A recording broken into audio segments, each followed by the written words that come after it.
What's going on, guys?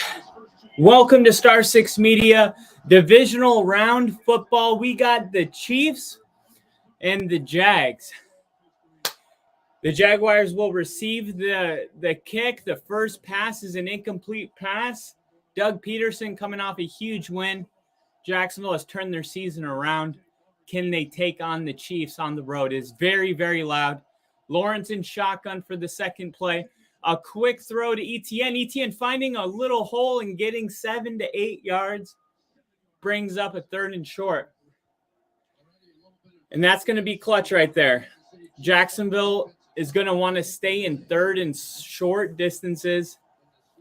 I watched the highlights to the game they played earlier this year, and the only time they found success was in those quick passes to Etienne or wide receiver. They also got to work the middle of the field, so I'm excited to see the matchup for Ingram and the Chiefs linebackers in secondary. Also, Christian Kirk, 76% of snaps lined up in the slot. He's lined up in the slot here. Let's see if they go to him. Trevor pump fakes, and now he throws, and it's almost picked off. It comes right out of the hands.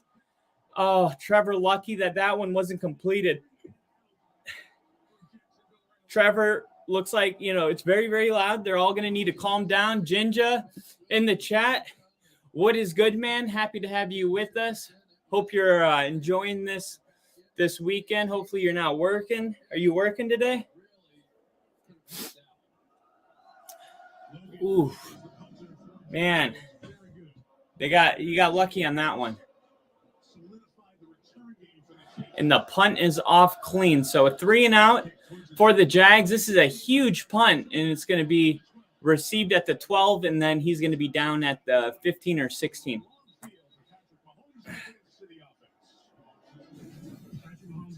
So now here comes the Chiefs offense. No commercial break.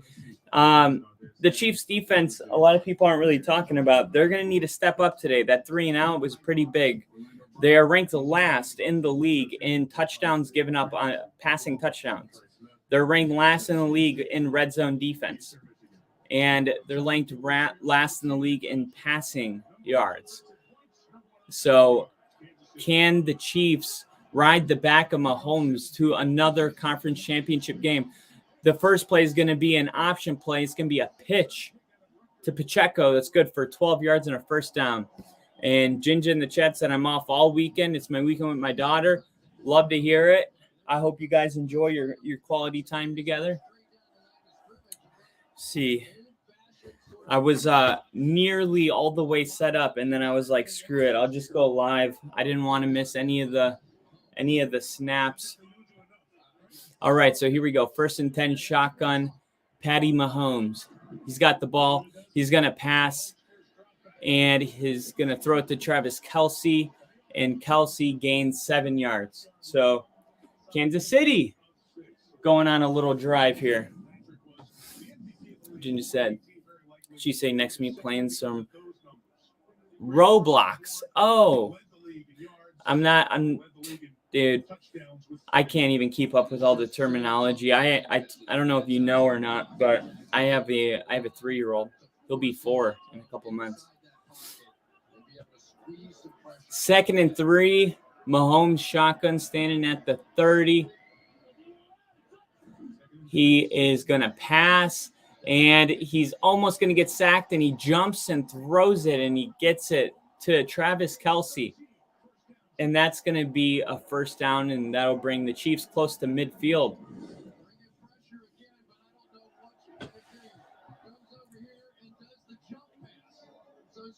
We've got a straight option play. There's the jump pass, sort of with his backside. I don't know what that is. You just have to have a different dictionary when you do one of these things. All right, man in motion, Chiefs. There we go. Their first run of the game is going to be good for 4 yards. And now we'll look at Jacksonville's defense. All right. Now, where's all my shit? Rayshawn Jenkins, the youth. Andre Cisco, Syracuse. Sergeant Kelsey, American Heritage. Shorts. Phone. Mahomes throws on 2nd and 5, and that's going to be completed all the way to the 32-yard line.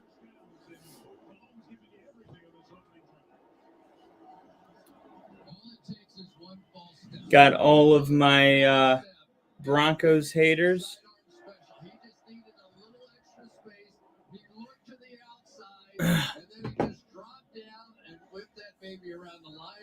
Man, Mahomes is we talked about it. We said Mahomes has off days. Doesn't look like he's having one right now.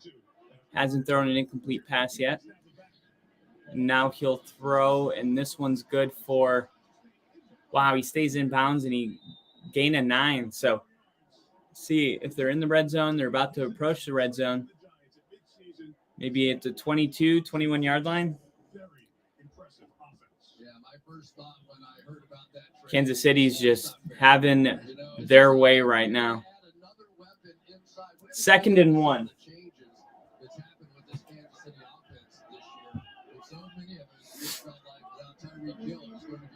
Kelsey in motion. And it's going to be a handoff to Pacheco. Pacheco needed 1. He got 4. So a good drive right now for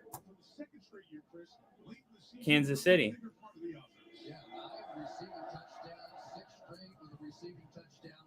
think more than that, Patrick Mahomes really believes in him as a pass protector. He talks to the offensive lineman. He's basically calling line calls when he's in there with the protection stuff. All right. So 1st and 10, they're going to call timeout here. 12 men on the field for the Chiefs. Oh no, for the Jags. All right, so Jacksonville's going to call timeout to address the personnel issue. On a side note, I think that's probably the right move. Mahomes hasn't thrown an incomplete pass, and the Chiefs are, what did they drive, about 70 yards so far? So let's call that timeout. Maybe they should have called it a couple plays ago. Try to slow them down. And then Junior said, hopefully it stays close most of the way. We don't need a blowout. Totally agree. I'm going for Jacksonville to at least keep it close, just like you. I would like to see it stay within 9. That was the over-under. Took the Jags with the points, 9 points. So let's see what happens here. Mike Caldwell, the defense coordinator for Jacksonville. Cole Hardman in motion. He is going to run, and now he's going to throw his first ball away, which will go down as his first incomplete pass of the day. And I'm going to grab my vape really quick, so I'm set up here. Vape.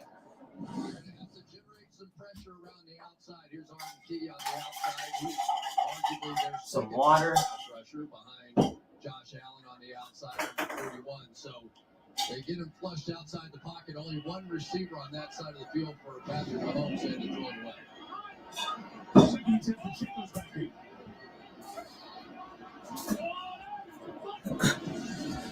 2nd and 10 is going to be a handoff to Pacheco. And he's going to fight for a gain of 6. Just grabbing some water.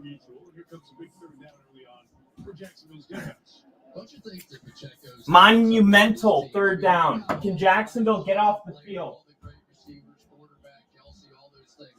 And then you have this running back that has established himself, a rookie, as a hammer. Yes. I mean, now you want to get a little finesse on defense, get smaller guys in there to chase this great quarterback, and he just hammers you inside. Shotgun formation. Ball is snapped. Mahomes rolling out, throws it. Kelsey's caught it. Right there on the 1st down marker. Mahomes, as he's being sacked, throws the ball. Mahomes is doing Mahomes things. Damn it.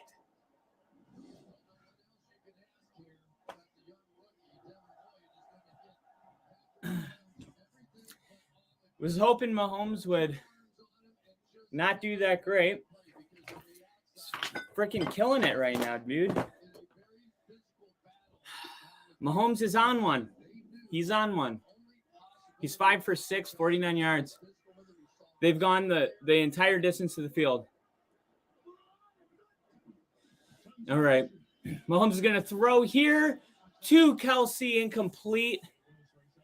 These passes are probably all going to be in the end zone as they're on the 9.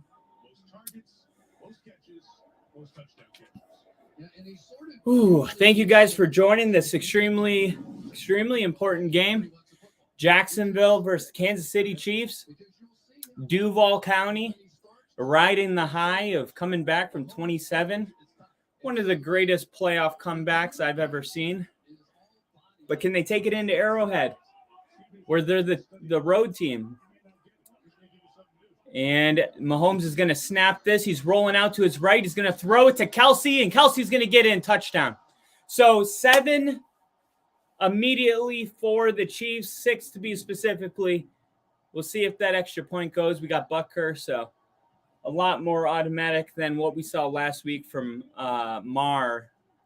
Mayer out of Dallas. So let me go ahead and get a banner going here. KC Jags 0. Oh, damn.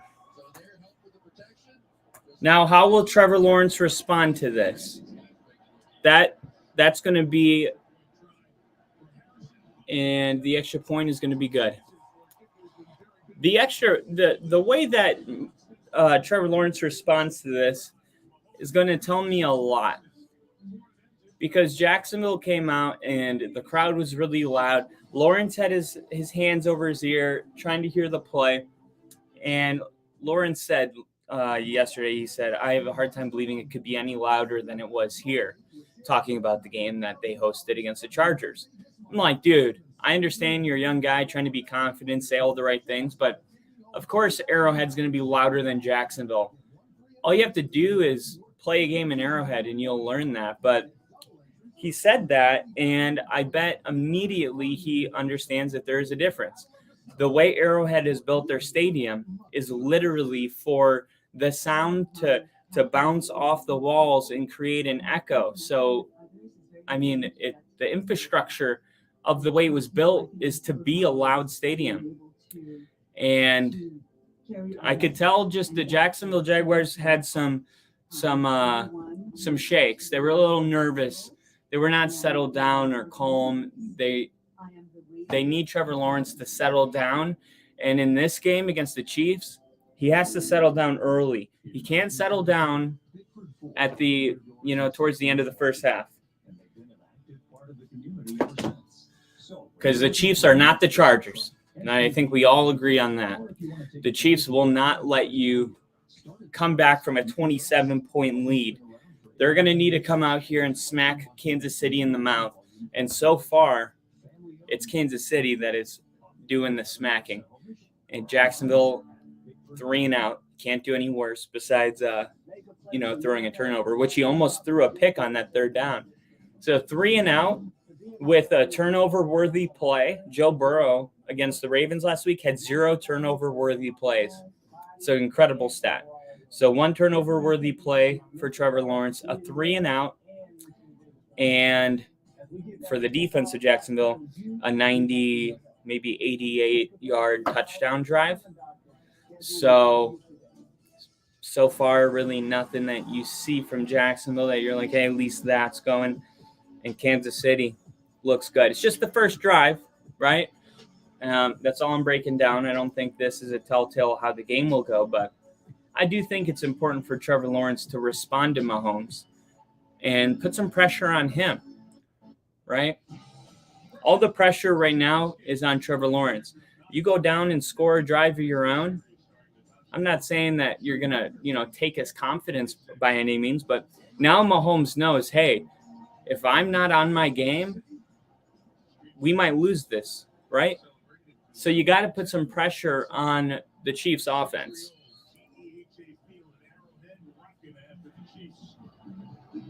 All right, so the crowd going crazy. The place is rocking. The kick is off. This one's going to be returned, and he is at passing the 20, and he's got a huge hole. Oh, my goodness. He's going to the 40. He's crossing the 50, all the way down to the 40, 38-yard line. Jacksonville, it's a new with the run, and this is a new approach for Jacksonville, who's going to start this drive in Chiefs territory. He just runs straight down the field. It was kind of weird. The moment he caught it, you almost knew something good was going to happen because he caught the ball already in full speed. So you see a lot of times they catch it and then have to accelerate. By the time he got to the 20, there was already a hole. He was already full speed, and he gets caught by Watson, number 35 for the Chiefs. But now Trevor Lawrence is going to start this drive on the 39-yard line of Kansas City Chiefs, already in field goal range. And we're going to see what they're discussing here. I'm not sure what they're discussing. Now Kansas City is booing. Andy Reid takes a sip of water. All right, so here we go. Trevor Lawrence, shotgun formation.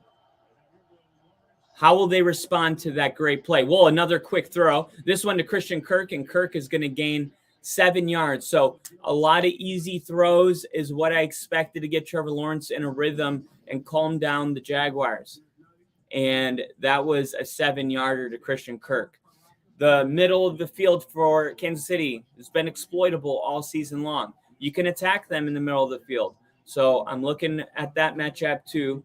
Christian Kirk always in the slot. Let's work the middle of the field and get some of that short stuff. Shotgun formation. And then you got 39 in motion, and he is going to get another couple yards. That'll bring up maybe we'll see where they spot it, 3rd and inches. Whoa, that's a Chief-friendly spot. I thought it might have been 3rd and inches, and it looks like they marked him a whole yard and a half short. 3rd and 1. Farrell has checked into the game. Lawrence, 2 hands over his earpieces, trying to hear the call. Critical 3rd down as we go under 6 minutes and 40 seconds. ETN, the lone back. If they are going to run it, I would go the opposite side of Jones. And ETN breaks a hole, and then he gets all the way down to the 12. ETN with an explosive run. The acceleration was incredible. It looked like there was nothing there, and all of a sudden, everybody's behind him. And the safety made the tackle. Look at this. Nice run inside. Good job on the O-line there. Farrell sealing that edge for him. And Chiefs able to make the tackle. But here comes Jacksonville approaching the 10-yard line after a gain of 19. 5 minutes and 50 seconds. You're going to give it back to ETN. Why not? He only gains 1 there.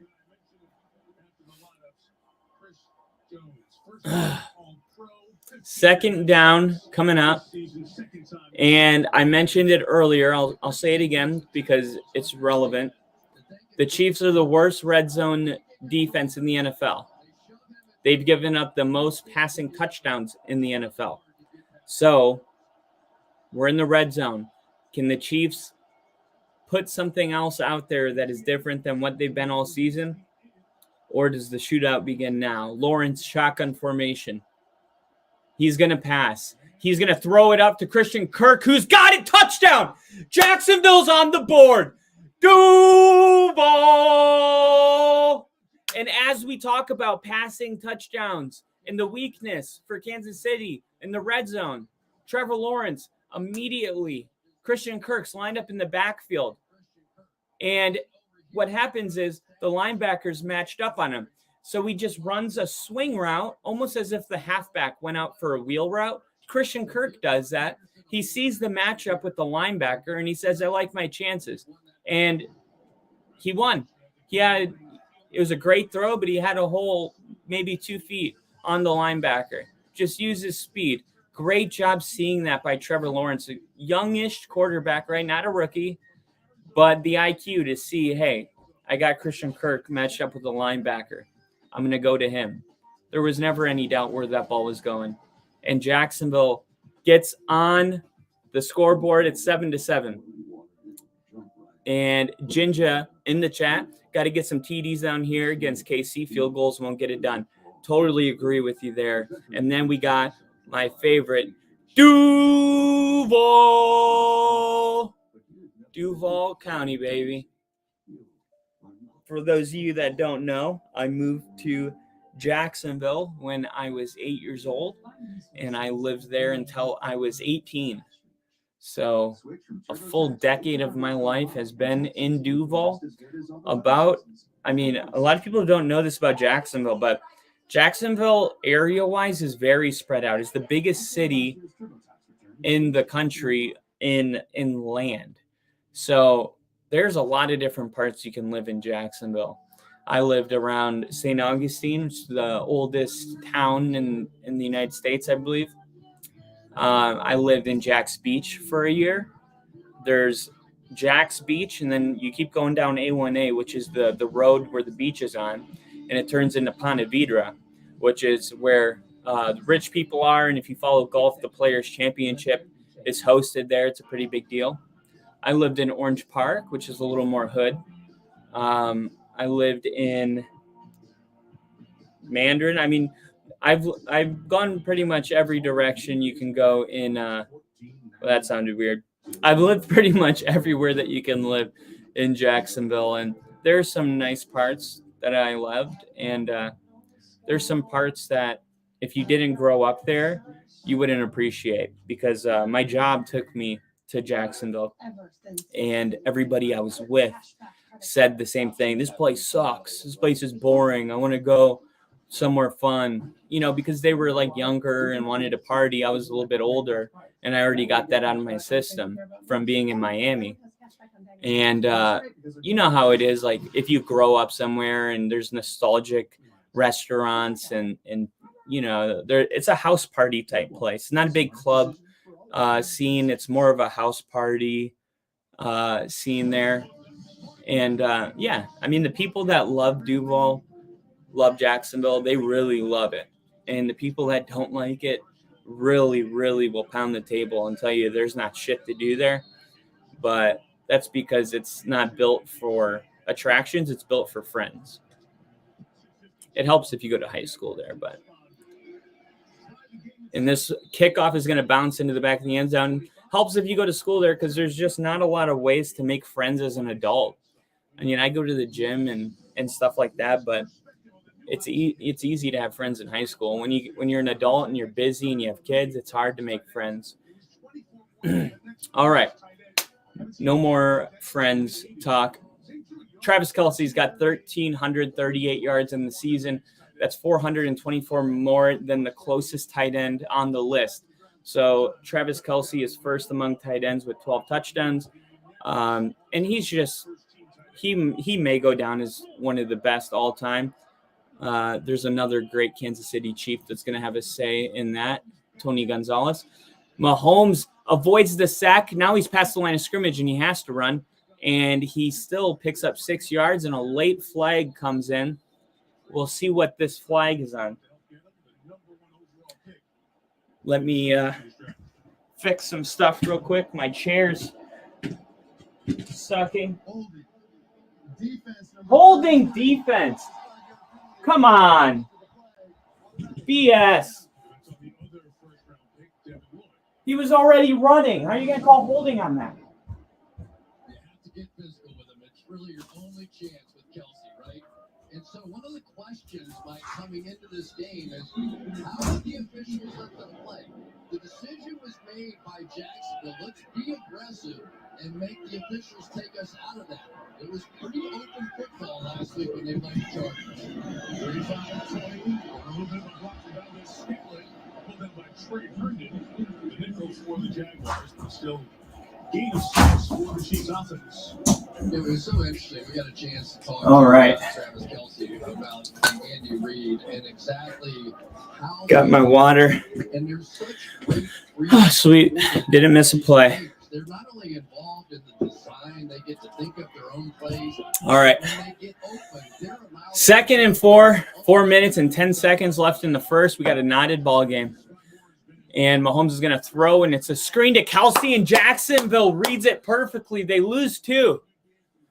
They lose 2 yards. Good job, Duval, with the stop. I actually got a cool video to show you guys.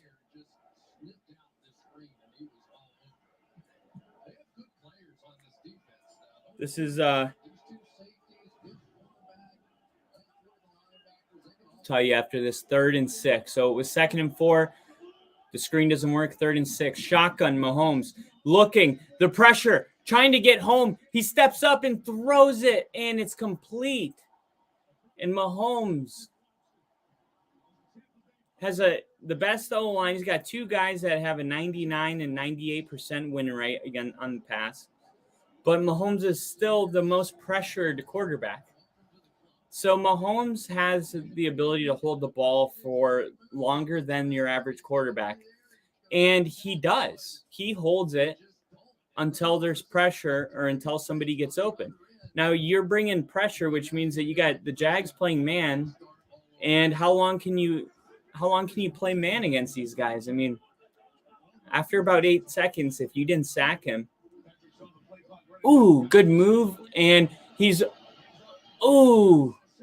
let's see if they call a flag in this. No flag. It looked like Miles Jack hit him, and now Mahomes is limping. Oh, no. Oh, my God, guys. Mahomes is in a lot of pain right now. Oh, looks like a high ankle sprain. See if the Chiefs take a timeout. A little bit of confusion here as they're waiting, and Andy's going to let the play clock run down. Oh. He's going to limp over as you look at these replays. Wow, that changes a few things here. That looks like a high ankle sprain. If he's able to stay in the game, I have a hard time. Man, this is not what I wanted to see. I know that I know I said the Chiefs, you know how I feel about the Chiefs, but no, man, come on. This game is they need him. Oh, okay. Mahomes looks like he's just asking someone to wrap it, but he is limping. And now he limps out there onto the field. Literally limping. Now you got to think, Mahomes is showing a lot of heart by staying in this game, but at the same time, he did lose his mobility, okay? So we've seen what he can do. He can throw it far, just standing still. So, I mean, there's a lot of arm talent just with having him on the field, but definitely you lose some of that other stuff. Man, he's handing it off and limping. He can't even hand the ball off without taking a couple hops. You got to call a timeout if you're Kansas City and give him a shot of Toradol. For those of you that don't know, Toradol is like it's like a very strong ibuprofen. It's not a narcotic, but it's a very strong ibuprofen that reduces swelling. I would give him a shot of that, and I would tape it up if he wants to stay. 3rd and 2. They're going to run it, and looks like he was stopped short, and they needed 2. It looked like he got right there on the line. We'll see where forward progress is. Yeah, man, crazy. I could say as a fan, Mahomes being healthy is definitely something I probably take for granted. We haven't seen him injured. I haven't seen him injured since I saw him in person at the Broncos game when his knee dislocated on a QB sneak. And he's just so much fun to watch. Obviously, you hope he's all right. 1st and 10, they give him the first. So Mahomes is going to throw this to Kelsey. That's going to be a gain of 6-7. Mahomes is limping.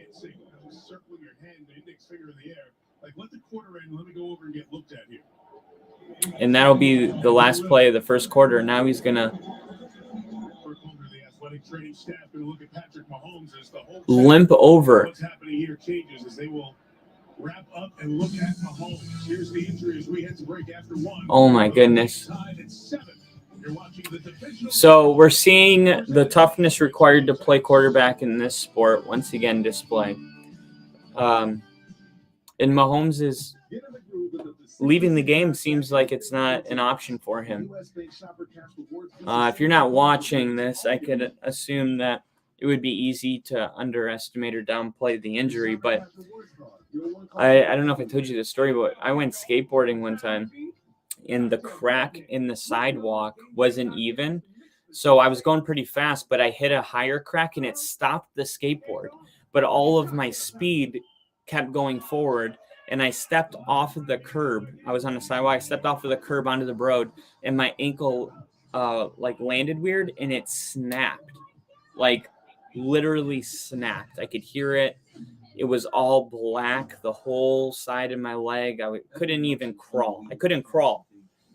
So until that happened to me, I always thought sprained ankle, like that's not an injury that can take you out of the game. Like, dude, if you sprained your ankle, you get your ass back in the game. Like if I saw a report come out that a player was out for a sprained ankle, I was just like, dude, you're getting paid millions of dollars. Get out there. Once that happened to me, I understood. No, sprained ankle, they might be out 6 weeks. Like it is, depending on how serious an ankle sprain is, like, dude, those are no joke. Nothing to mess with. His didn't look as bad as the one I'm explaining. I guarantee you if it was, he wouldn't be able to play. But my point is even if his is, a little bit less than that, it could still be extremely painful and hard for him to play through the game. Tyler Fink said that was a dirty play by the Jags player. No reason for the player to land on his knee or ankle. I actually disagree. As much as I want to see Mahomes healthy and in the game, I think you had two defensive players that were both trying to make a play. Mahomes has been able to hold the ball until he's being tackled and throw it while he's being tackled. So we've seen multiple times you can't just assume that Mahomes is down. And I think the defensive players finally understood that. And it's the playoffs, and they're just throwing their bodies, trying to make a play. And it was unfortunate, but I wouldn't say that was a dirty play. I really feel like that's not fair to the players on the Jags who are trying to make a play. And now he's going to do a quick throw to 24, and he's going to actually, looks like he lost some yards there. So here we go, another big third down, the beginning of the second quarter. We'll see if that tape is able to stabilize his leg a little bit. I assume it will. He looks like he's walking a little better. You wonder now if they get back to a very quick throw, and now Jacksonville's reacting. They're coming up to play some man-type coverages. They're not going to give them those easy throws. All right, shotgun formation, ball snap. He's still hobbling, and now he throws it into the ground. They're going to say it's a fumble on the field, but it looked like his arm was moving forward. Now the other back judge comes in and says incomplete. Never saw any reason to believe that was a fumble. Arm clearly moving forward, but it is intentional grounding, right? I mean, he's inside the pocket. There's no intended receiver.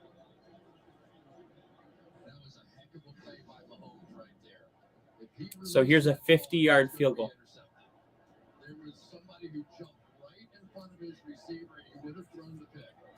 50-yard field goal for Butker. And snap is good, hold is good, kick is up on its way, and it is money right through the upright. So Jacksonville takes the 7-10 lead, the Chiefs take a 10-7 lead.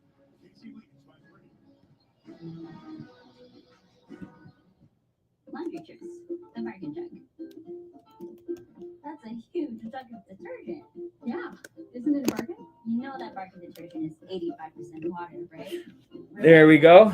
Ticker is updated. So Mahomes is going to stay in this game for now. That's what I will say. After he came back taped, he did look a little bit better. On that third down, he tried to run up into the pocket. He has been doing a lot of that today. That's his style. He's really comfortable moving through the pocket and around it. And that's what I was saying earlier about the play being Tyler called it a dirty play. I was like, I think they're just trying to make a play on him. They keep getting really close to getting a sack, and he's getting rid of the ball, or he's sliding into space, and they keep missing him. And there you go. You had two players that dove at him.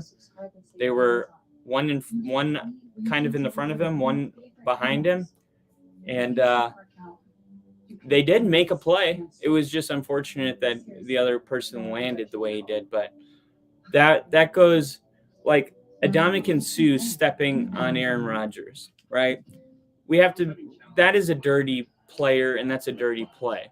And if you just hand out that term to anybody, you kind of cheapen the value and the meaning of what it means to be a dirty player. And I don't think that he earned his badge of a dirty play on that. Obviously, some people may disagree, but that was the way I saw it. It did not look intentional.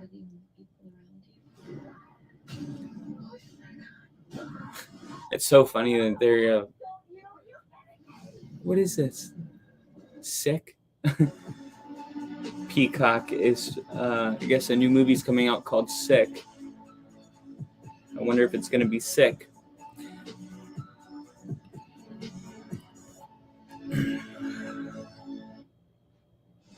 Let's see what Twitter thinks.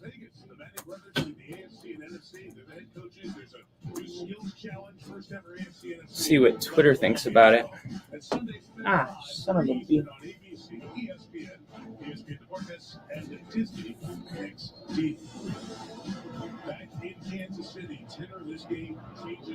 Let's see. All right, so they're going to kick it off now.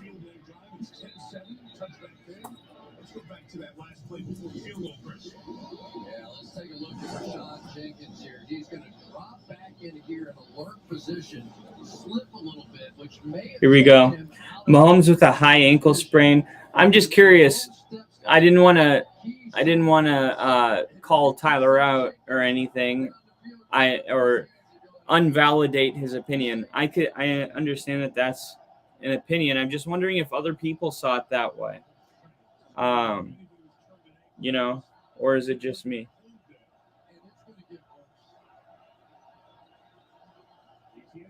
All right, so Trevor Lawrence is going to throw a quick one to ETN. That's going to be a gain of 9 on 1st and 10. Let's see here. Oh, man, Patrick Mahomes is hurt, but still playing. It's going to be that game now. Mahomes is on the sideline talking with coaches, but not getting any additional attention on his right ankle. Mahomes is walking around on the west sideline and talking with coaches. Lawrence under center, and he's going to do a QB sneak, and he gained 3 yards, needed 1. Patrick Mahomes still ain't right, even when he's taped up. I don't know how the Chiefs could survive this, but I'm not counting him out, though.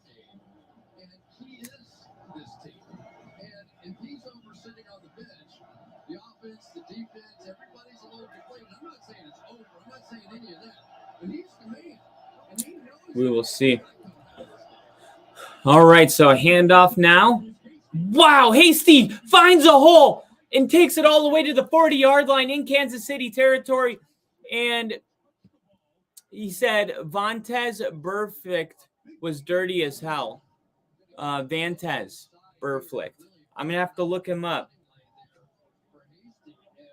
Vontez Burfict. Oh, yeah. That's who knocked out Antonio Brown. I forgot about that.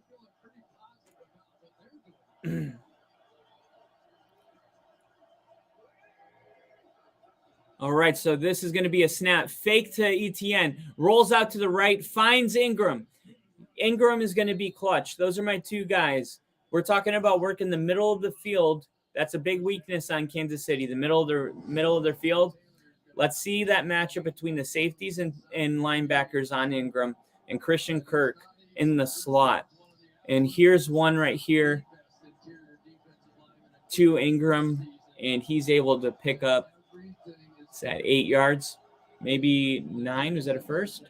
Yep, first down. So Jacksonville, 10 yards away from the red zone. Trevor Lawrence, quick snap. He throws it. And that goes to Jones for a gain of a couple. So now Jacksonville.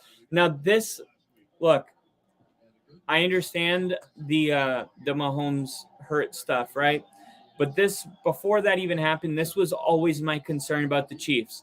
The Broncos just played them and should have won besides of a BS pass interference call. And I'm like, dude, the Broncos are terrible this year. That's how bad the Chiefs are on defense. Trevor Lawrence can go down and score on this team, and it shouldn't be an issue. Trevor Lawrence takes a hit out of bounds, but now there's a flag. We'll see what this call is. Let's see. What is the call? Looks like they're tripping?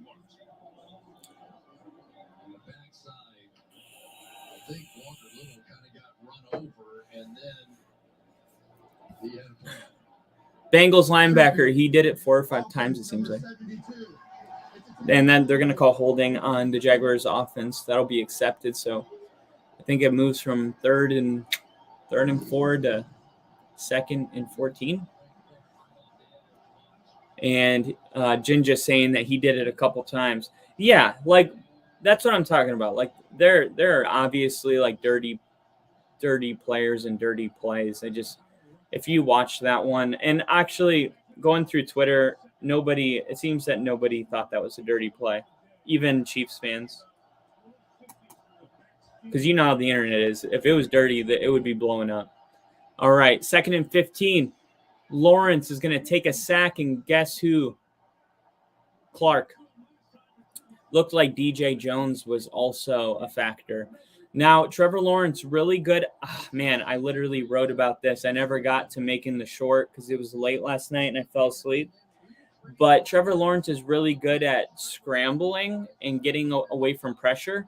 But the problem with DJ Jones is that his pressure comes from a bull rush and it comes from up front. So it's hard to run away when the pressure is coming straight to you, straight in front of you. Oh my gosh, they're sending Patrick Mahomes into the locker room. He just threw his jacket. He's pissed. Looks like Andy Reid made that call. And Lawrence trying to stay alive and throws it. Oh my gosh, he dropped it. Lawrence does a great job of keeping the play alive, and he throws it to his running back, and it looked like it just hit him in the chest and bounced off. Because maybe he wasn't expecting the ball, but he's pissed off. And now you have Jacksonville's kicker onto the field who's going to attempt a field goal to tie the game at 10 a pop. JST's in the chat. What's going on? Welcome. Glad to have you here. And, excuse me, they're going to punt it. So not take a chance at a 57-yard field goal. They're going to punt it instead and play the field position game. And this one is a great bounce on the 1-yard line for Jacksonville. No flags, no penalties, and that's Cook. And Mahomes on camera running into the Chiefs locker room with the back access camera, the one where you can see in the tunnel and stuff. And I think Mahomes just trying to get the MRI or whatever it is that he needs to be cleared to play. Obviously, it was a significant enough injury where he couldn't put any weight on it. So I think they want to make sure that he didn't tear any ligaments, anything of that nature. If it's just a sprained ankle, it's going to be swollen. But you want to make sure he's not playing through something that could actually hurt him really bad. So No doubt the goal for Mahomes is to get back onto the field as quick as possible. Tyler Fink says Mahomes is a warrior, so he'll play no matter what. Mahomes is pissed off. He's sprinting to the locker room. Yeah, absolutely. And who plays while he's out? It's going to be, I think it was, they just said his name. Hold on. It is Chad Henne. Yeah, I was going to say Chad Henne. But then I thought it sounded wrong in my head. I was like, no, Chad Henne's been retired for a long time. How old is Chad Henne? Okay, Chad Henne's coming out on the field. So let's do a little Chad Henne deep dive. Ginger said, I agree, Tyler. I think he'll play well still, too. He will, but there's definitely no replacement for Patrick Mahomes. So look at this. Chad Henne. You ready to hear something crazy? He played for the Jaguars 2012 to 2017. And then in 2018, he became the backup. That's right. So the game that I went to when Mahomes did a QB sneak versus the Broncos, his knee dislocated, and Chad Henne came into that game. He's been his backup since 2018. So Chad Henne going against his former team, and we'll see. He was born on July 2nd. He's 37 years old. So one of the older quarterbacks for sure. Born in Pennsylvania. He's 6'5", 230.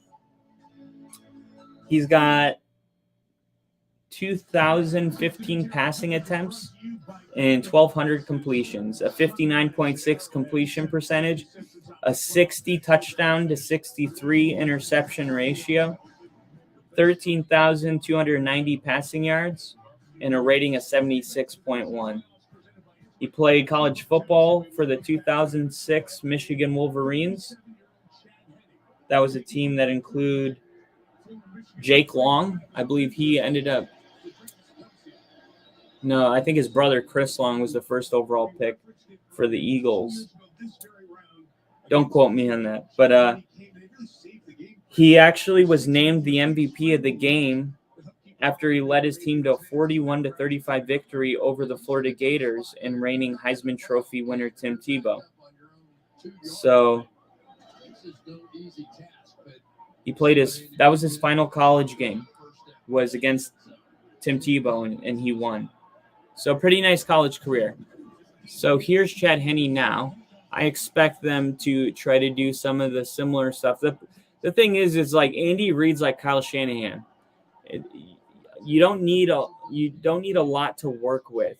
Like you look at Brock Purdy, Jimmy Garoppolo, Trey Lance. It's like it doesn't matter. We're just going to dial up plays that are confusing for the defense and simple for the quarterback. And I expect Andy Reid to do a lot of this to start the drive. And so far, so good for Chad Henne. Started on the 1, now they're all the way on the 16. And they're going to run it again with Pacheco, and Pacheco continues to get 8 yards. So now they're at the 23. No doubt, one of the top offensive lines in football, and now your quarterback is back in the it's a great point. You have such a great offensive line. Definitely, you can start pounding the ball. Patrick Mahomes this entire season. Now it's up to you guys. You have to get this done. And so far they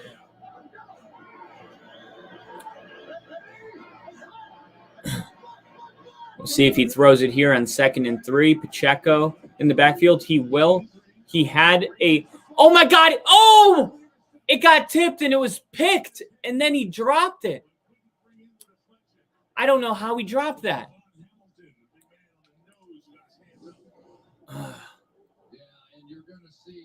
And then how is Henne still in the league? LOL. Or he's 90. Dude, I know. That's why when I said Chad Henne, it sounded weird coming out of my mouth. And then JSD said, if he is, we are screwed. I wouldn't say that. Not with Andy Reid, man. I mean, it's not like you're the Jags playing with Chad Henne against Mahomes. Like, I still think this would be a good game, even if Henne stayed in it. I wouldn't say screwed. All right, Henne's going to roll out and throw a first down on 3rd and 3. and the crowd absolutely loves it. The 37-year-old quarterback is making moves out there. Mahomes is back on the sideline wearing a jacket. So what does it mean? Let's see if there's any more information. I figured once Mahomes came back out onto the field, he would get in the game, but he's wearing a jacket. And Andy Reid is going to have to make a tough call right now. What gives us the best chance to win? And it may not be Mahomes right now. Andy Reid may be thinking that the Jacksonville team is beatable with Chad Henne, and he's already thinking about next week. Would you risk Patrick Mahomes getting more hurt or putting more strain on that and being unavailable or at less strength going into an AFC Championship game? Or do you say, Chad Henne, go handle this one, and we'll have Mahomes next week? I mean, these are tough decisions, and a coach's job is to protect the players, and he may be doing that against Mahomes' will right now. 2nd and 6, the Chiefs are driving, so that is good. It's going to be a direct handoff, and then takes a pretty nice hit. And now it's going to be 3rd and 3.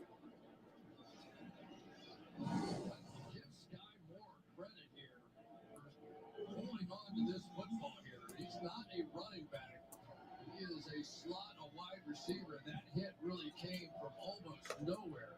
Outside, inside. Players from the Jaguars 2017 team that made the AFC Championship game are playing right now. Chiefs quarterback Chad Henne, Jaguars guard Tyler Shatley.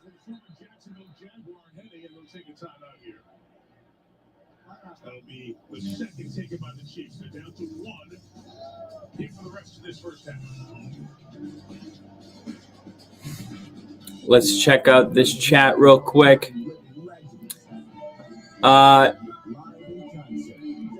JSC said, I think Mahomes will come back and play well is what I meant. Then Robert just got in. Let's go, Jax. What have I missed? Well, Robert, welcome. Mahomes, I'll just start from the beginning. Jacksonville goes 3 and out. Trevor almost threw a pick on 3rd down. It got dropped. They punt the ball. The Chiefs get the ball on the 12, 16-yard line, somewhere around there. They drive the entire length of the field and score a touchdown. So a start that couldn't have gone any better for Kansas City. Then Kansas City gives it to Jacksonville, and Jacksonville, needing to respond, did, and they got a touchdown. Jacksonville, 7-7 ball game, kicks it to Kansas City, and unfortunately, I'd say a quarter way through their drive, Mahomes gets tackled and lands his foot. A player landed on his foot in a weird way. There was a player in front of Mahomes and a player behind him. They both dove at him to make a tackle. And Mahomes' leg, I think it's a really high ankle sprain, and he was limping. It was really, really bad. It looked like he wasn't going to play. Then he stays in the game and does a couple more plays, and then he throws a pass to close out the first quarter. And with like 13 seconds left in the first quarter, he runs to the sideline because he knows that was going to be the last play. He gets taped up and whatnot, gets back in. They go a little bit further and kick a field goal. And then while Jacksonville's getting the ball, Mahomes has to go into the locker room. So he throws his jacket. He is visibly frustrated. He's running as best as he can to get back out onto the field. And now we see him back out onto the field, but we see him wearing a jacket, and we see Chad Henne taking the snaps. And I mentioned it may be better, Andy Reid thinking, look, we can beat Jacksonville with Chad Henne, but we will not beat Buffalo or Cincinnati with him. So this may be about keeping Mahomes healthy for next week and not further aggravating the injury. But we'll see. A lot of this is just speculation. Maybe Andy Reid just wants to see, hey, What does Chet Henne look like? Let's give him one drive. If he looks good, we'll just stick with that. If he looks like visibly worse, we'll go back to Mahomes. So here's a 3rd and 3. And Travis Kelce gets the first down catch. There is a flag on the play. We'll see what the flag is. The hot mic on the ref. He said, everyone shut up. Roughing the passer on number 49. Is that Miles Jack? No, that's Bushman. That's on Arden Key. So the cameraman's got me all effed up. It was a double-A blitz, 2 linebackers in the inside gap, which meant the tackle had to slide down. Orlando Brown had to slide inside, which gave Arden Key a free run to the quarterback. This is Chad Henne's second career playoff appearance. His first came in the divisional round with the Chiefs in January 2021.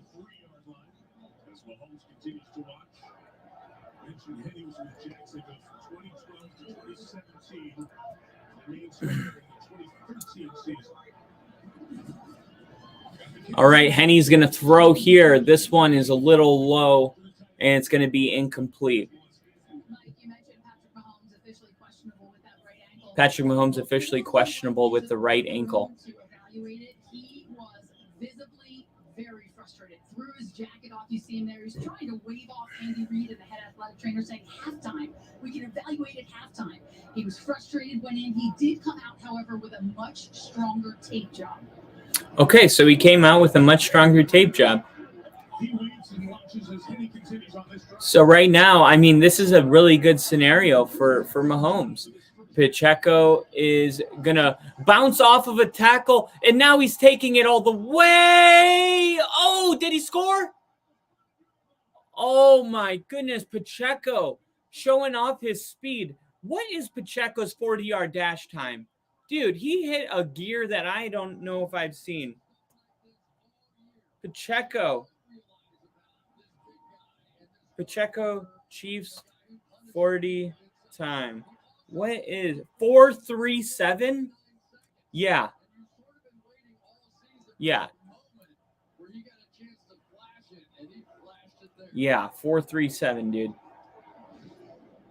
That was one of those plays that you can just watch and you're like, I'm going to Google this dude's 40 time.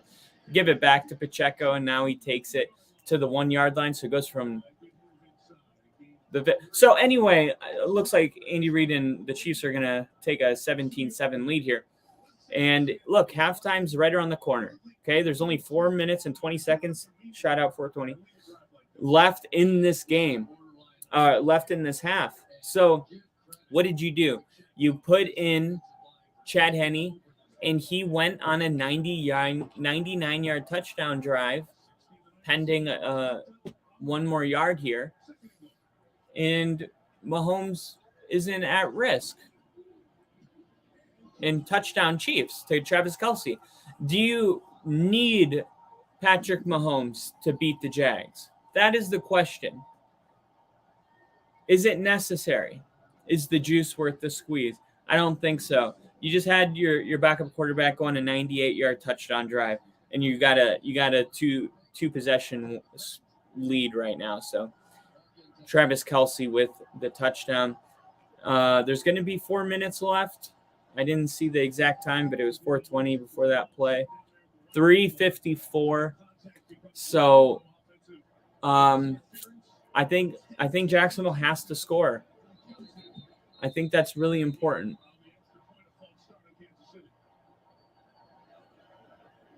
False start in Kansas City. And then Ginger said, I think he played at Michigan with Braylon Edwards. Yep. I would play Patty if he's able to play without injuring it further. And then Robert said, if you lose, you go home. You play to win the game. This is the playoffs. This is when you have to risk it. See, I think maybe you misunderstood what I mean. I'm saying that I think that Andy Reid has a lot of things to weigh out. You do play to win, right? But keeping that in mind, that involves breaking down the different risks that you're going to take in the pursuit of a win. Okay, Chad Henne, if you play to win, and that is the bottom line, okay, one of your options may be winning with Chad Henne. And what are the pros and cons of the decision? The cons, you don't have Patrick Mahomes on the field, the greatest quarterback in the NFL. The pros, Jacksonville's not the Chiefs or the Bills, right? They're definitely a team that needs to be taken serious, but they're beatable, right? They're not like, could you imagine if Trevor Lawrence got injured and the Chiefs had Patrick Mahomes? Now that's like a real problem. But Chad Henne his first drive was 98 yards. I mean, Andy Reid is going to make the offense simple. He's going to Kyle Shanahan it for Chad Henne. And they have a 10-point lead now. So if you can not further aggravate his injury, and then next week when the Chiefs are in the AFC Championship game, he would be more healthy. What good is it to put Mahomes out there and have him going into the AFC Championship game, but he's, a shell of himself in the championship game? I think you got to at least put Chad Henne into the game and see what he looks like. And they did that, and I thought he looked good. I mean, Mahomes couldn't have done any better. 98 touchdown drives is as good as it could have been when they started that drive on the 2-yard line. So I'm with you. Like, I don't like when players, do the minutes, like they rest minutes and they're snap counting and stuff I think you got to always put it all out there. But I think in this specific scenario, it's clear that Mahomes wants to play in the game, and Andy Reid is doing what a coach should do, and he's being the barrier between him hurting himself further, because that's what they said about the concussions. They said, look, the players want to play, so they're not being honest about their concussion. So it's the coach's job to bridge the gap so the players don't get in their own way. And Andy Reid's doing it now, and you're going to have people that don't agree with it and say, like, oh, Mahomes should play.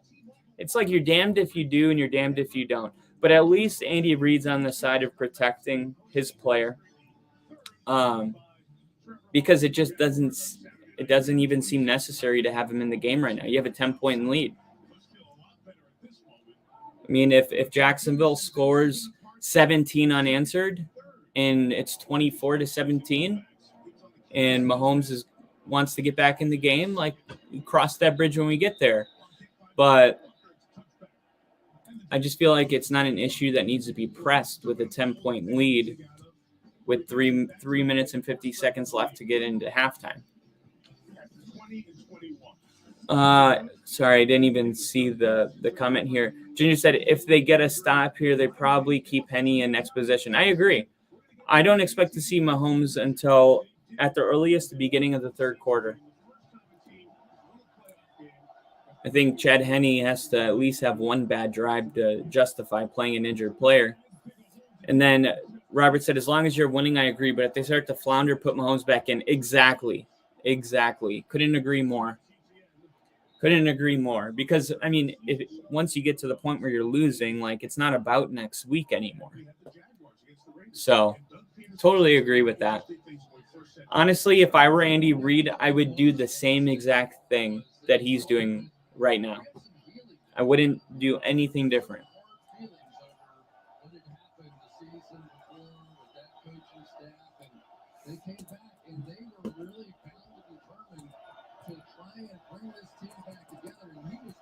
All right, let's see what happens on this 2nd and 4. It's going to be handoff to Etienne, and he's going to get 6 yards. He needed 4, so Jacksonville gets the first down.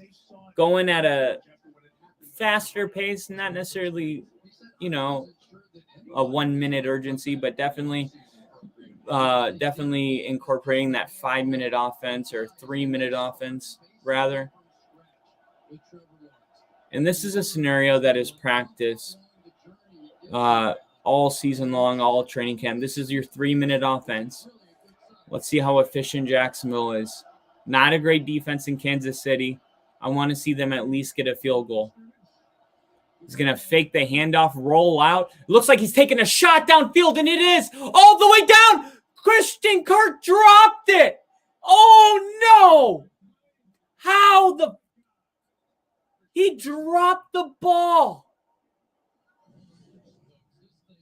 Dude, Lawrence couldn't have hand-delivered this ball better. He sees where he's going. He gets his mashup. He throws it. Wow, dude, you're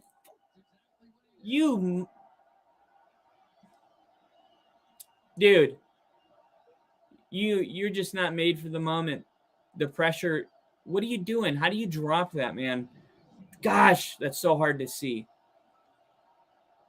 You're playing the Chiefs. It's like you're playing the Chiefs, man. Like, oh, dude, they should be within the 5-yard line right now. I cannot believe that was a turning point in the game. Like, if Jacksonville ends up losing this game, that'll be a moment that is going to be remembered as a game-altering play. And it sucks because it's Kansas City didn't even do anything. Jacksonville shot themselves in the foot. Nothing more frustrating to watch than that football, just teams shooting themselves in the foot. I want to see, a play on the ball. If Kansas City is going to win the game, I want to see it happen because Kansas City stepped up defensively. I don't want to see Christian Kirk drop a beautiful, gorgeous 60-yard bomb that literally touches his hands, and then it's almost like he didn't want it. He flicked his hands. The ball just went right through him. I couldn't believe it. Unbelievable. I used to play receiver too, so my inner receiver absolutely that drives me crazy more than anything is drop passes. Like, you get paid to do one thing, and that's catch the ball. And I can proudly say throughout high school, I never dropped the ball. Never. And I caught some plays that I had one moment like that where it was a really long pass and the ball was in the air and it felt like a lifetime. And the whole time it was in the air, I was thinking all those things. Like, it was not natural. I was like, you can't drop this. Oh, my God, you think all these things. What if I drop it? What would the team think? And then you look up and the ball's still floating in the air. I mean, time is really it really slows down. And I was able to catch it. I just think it's okay to be nervous, but at the end of the day, man, you gotta hold that one in.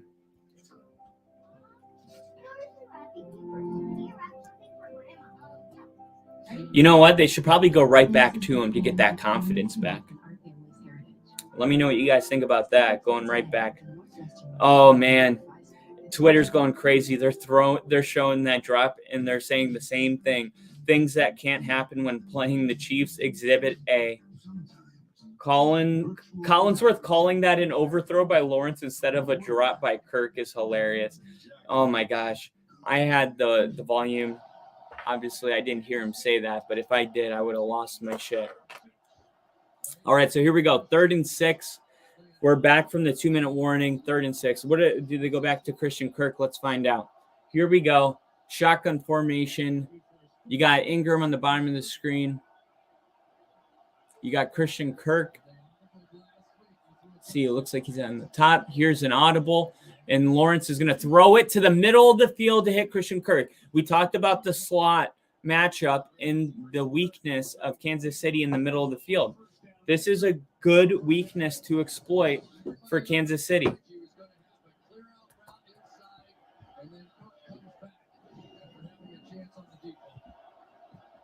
Here we go. 135, ball snap. Lawrence looking, throwing, caught. Christian Kirk. So now you go back to Christian Kirk twice.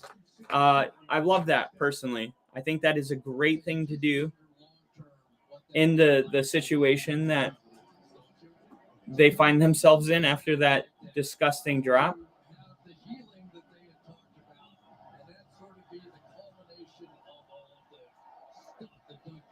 All right, so here we go. Trevor Lawrence, shotgun formation, 130, 2nd and 3. The ball is on the 38-yard line in Chiefs territory. This has got to be a mistake-free zone, Lawrence.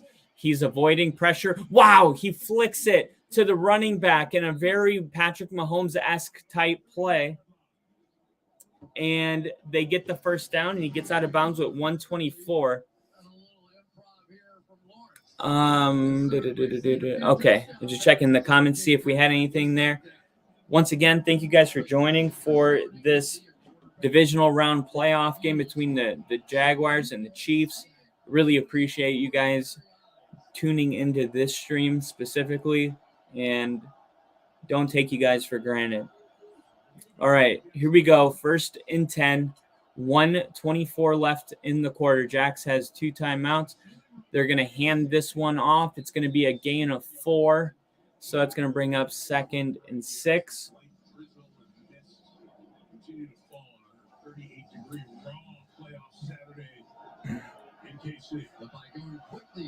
So now they're going quickly here. 2nd and 6.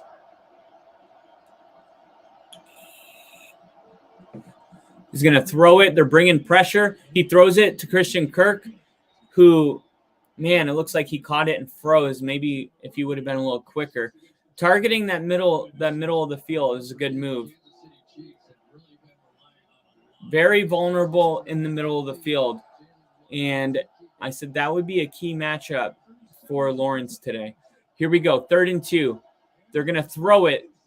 Oh, tries to throw it to Ingram on a slant. And it hits the turf. They're going to say incomplete. I think you got to kick the field goal here.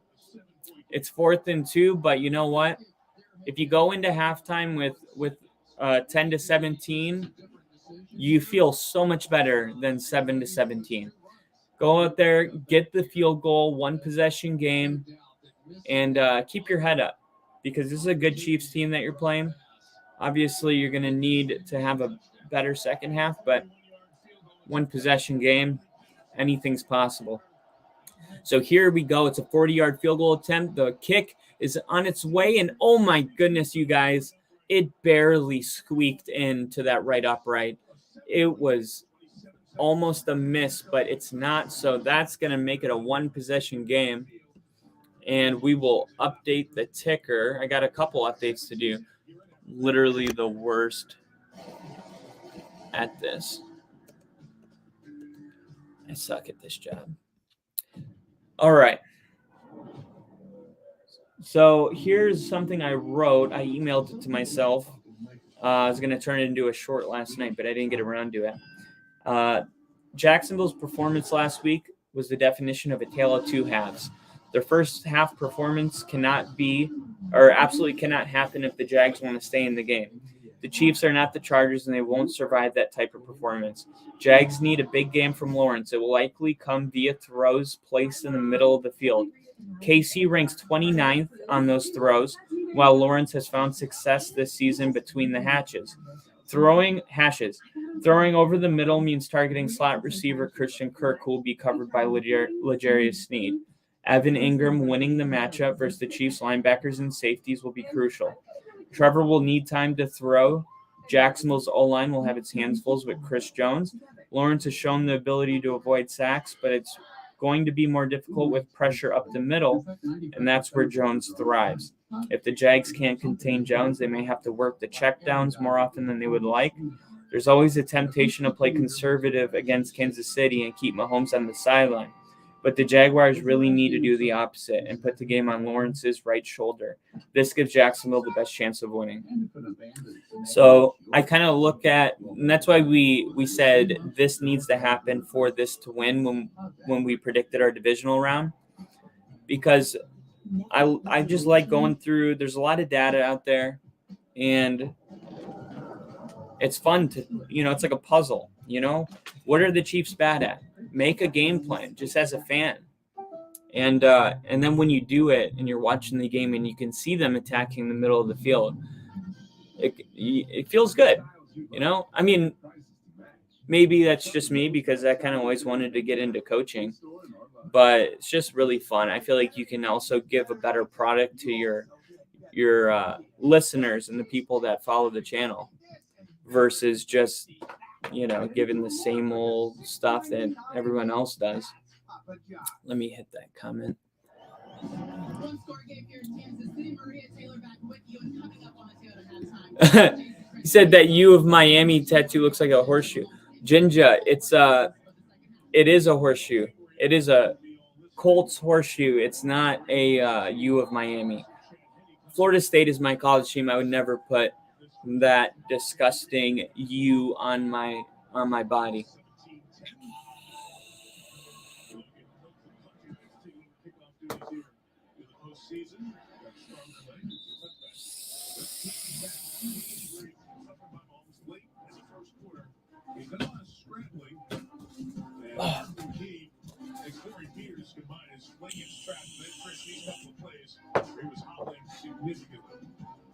Things being weird today. My dude. So, based on the circumstances, I'm not expecting. Yes, they take a knee. I was about to say I'm not expecting them to be aggressive. So here we go. It's halftime. Our halftime score is 10-17. The Chiefs with the 7-point lead on Jacksonville, who has come in here to try to take the top dog out of the playoffs. It's not going to be easy, but when Patrick Mahomes went down, a lot of people felt like we even had somebody in our very own chat say the Chiefs are screwed. Not the case. Let's see what Peterson has to say. We're right where we want to be, being down at half. The mentality is that we're in this game. We have ourselves a chance in the second half. Defense gets to start. Hopefully we get off the field, and offensively we got to keep capitalizing and scoring points. Well, obviously, maybe a little bit more mobility, escapability. Mobility, escapability, different with Chad Henne. The off-schedule type play. But, hey, listen, he went down and got them in the end zone. So we got to button up here at halftime. All right. So, all things that we could assume were going to be said by Doug Peterson. Got to play better defense. Down at halftime, Jacksonville plays better in the second half. And they got to step up defensively on that first opening drive. I believe that. Here's the thing about wrong turns. They invite serendipity. Let's see right here. Unforgettable. So embrace wrong turns because you never know where the next wrong turn will take you. Got my dog in the background. Let's go places. Hayes watching the game with us.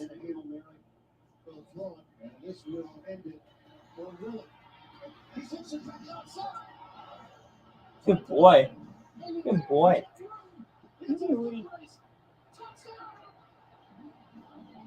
We got this little guy.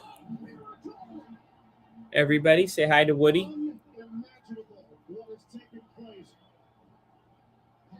He's like, this is what you do up here? In my world, numbers are everything. But my most important stat, You could be a podcast host. it is vital to my mental, emotional, and physical performance. Only my He's like, what are you doing? I jumped on the couch to get away from the tiny dog. Don't put him next to me. All right, so now we wait to see if Mahomes will start in the second half with the Chiefs up 17-0. Let me know what you guys think. I mean, obviously a 7-point lead is not very comfortable. In this specific scenario, a 10-point lead feels like the bare minimum. When they went up 10 points, I get the first drive, you have to throw them out there and see, okay, what do we got here with Chad Henne? What's the other option, okay? You can't really weigh out your options so you see how the other guy is going to play. Okay, he drove down and scored, and they went up 10. So at that point, you stick with Chad Henne. But once Jacksonville kicked that field goal, okay, now it's a one-possession game again. That's kind of when, to me, you're going to have a real honest conversation with Mahomes, and you're going to have to ask him, like, hey, man, if you do play, do you give us our best chance of winning? Because these are things that players know, and if they're honest, there are times where hey, even nobody wants to win more than me, but I don't give my team the best chance of winning. And if Mahomes knows, like, hey, I could be out there, but I wouldn't really be able to be mobile.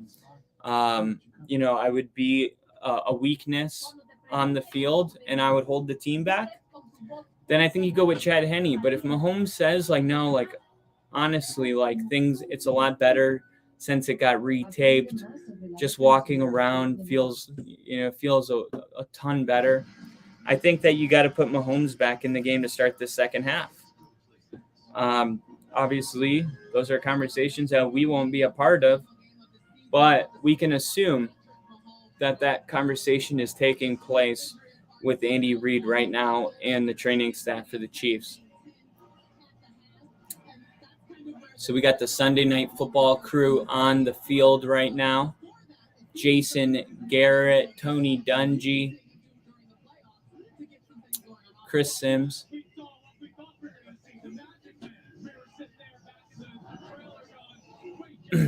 Yeah, I mean, before the injury happened, Patrick Mahomes was unstoppable. I don't think he didn't take a single sack. He moved around. He made ridiculous throws. He was you could tell right away, okay, we're having a day. Mahomes is having a day.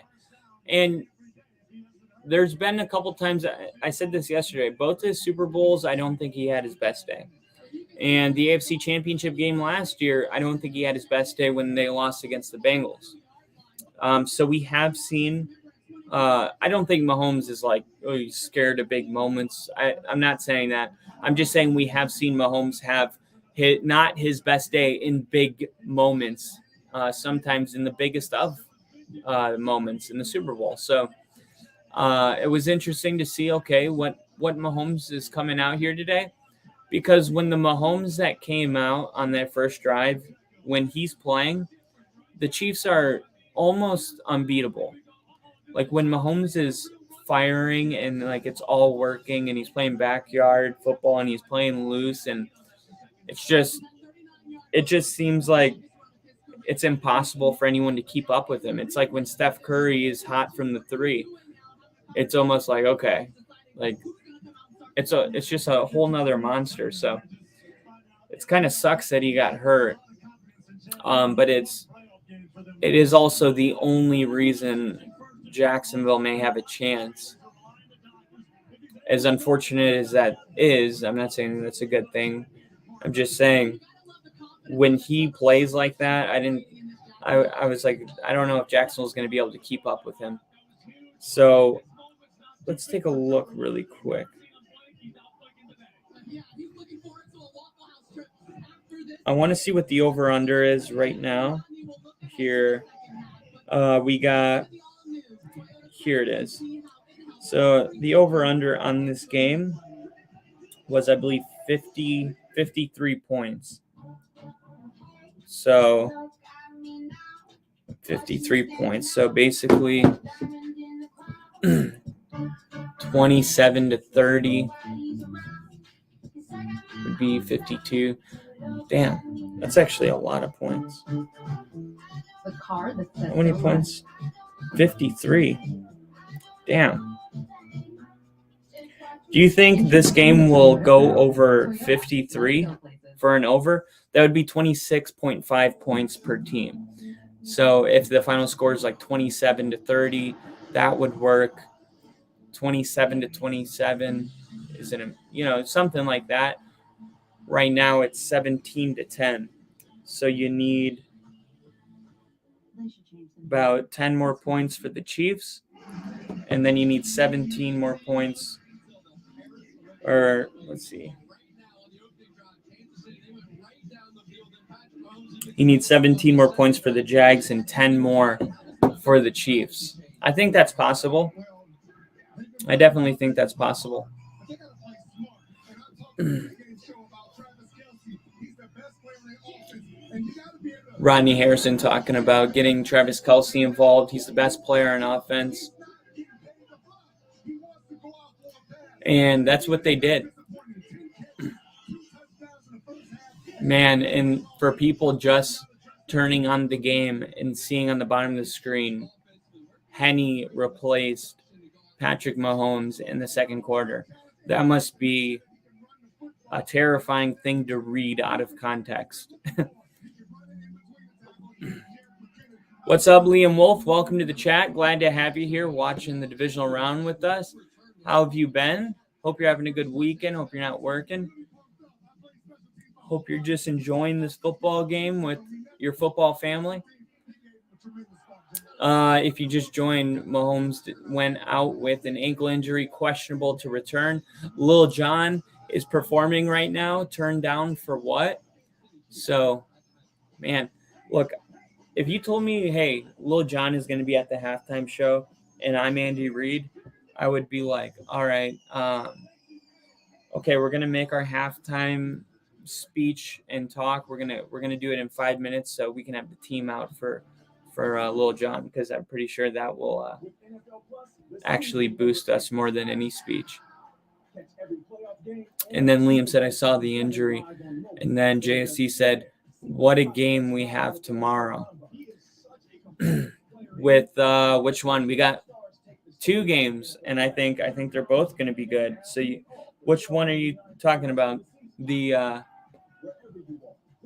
Bengals and Bills? Pacheco is on point. Bengals, Bills.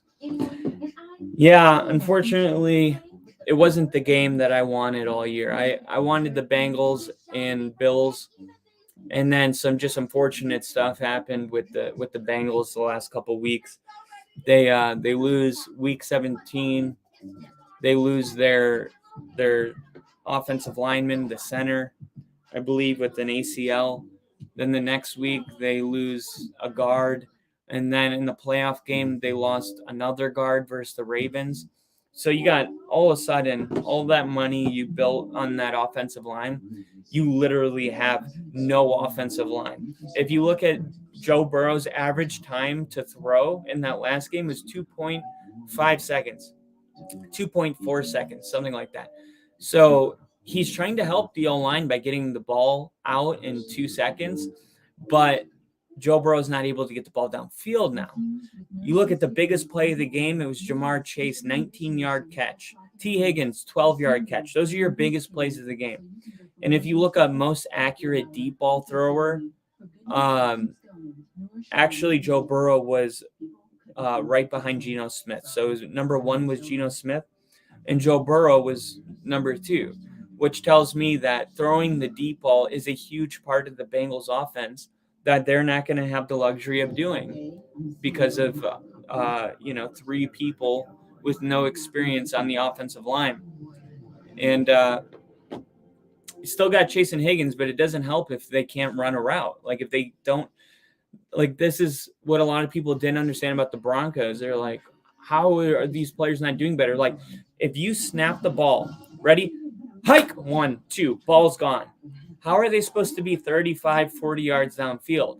If you have 2.5, like, this is something that is very underestimated with people that don't really watch a ton of football. But the older and longer you've been around, you learn to appreciate the importance of an offensive line. Look at the Chiefs. They had 2 players that averaged 98 and 99 in pass protection. And look at the kind of year Mahomes is having. There's just certain things that you have to have, and an offensive line is one of those. You can have an average offensive line. You don't need a great offensive line. You can have an average offensive line, but you cannot have a bad offensive line. You can make an argument that it's worse than having a bad quarterback is having a bad offensive line, because you have all these toys when Jamar Chase and T. Higgins and Tyler Boyd, all these toys, but you don't have a line. It means nothing. It's like having a home right, that has like a lot of nice stuff inside of it, but the house is literally sitting on the edge of a hurricane zone with no protection. It's just they need to protect all that great stuff that they have. And I was hoping, by week 16, all of those guys that I named on the O-line that are hurt, they were all healthy. So this is kind of new. I mean, the injury report just came out saying that those guys weren't going to be able to play, or the one that got hurt against the Ravens. So it really pissed me off because I wanted to see the Bengals at full speed. Jin just said he should perform Get Low. Get low to the window. We get a repeat. Yep. Still got Chase and Higgins. You watching Giants, Eagles. Who's got the best offensive line? The Chiefs. Let's go. Mahomes is back. Awesome. And absolutely we'll be watching the game. So the kickoff is away. This one is going to bounce into the back of the end zone. And Mahomes coming out onto the field. And this is what I agree with this. You're down, or you only got a one possession lead right now. Chiefs fans are holding their breath throughout that second quarter, none more than Brittany.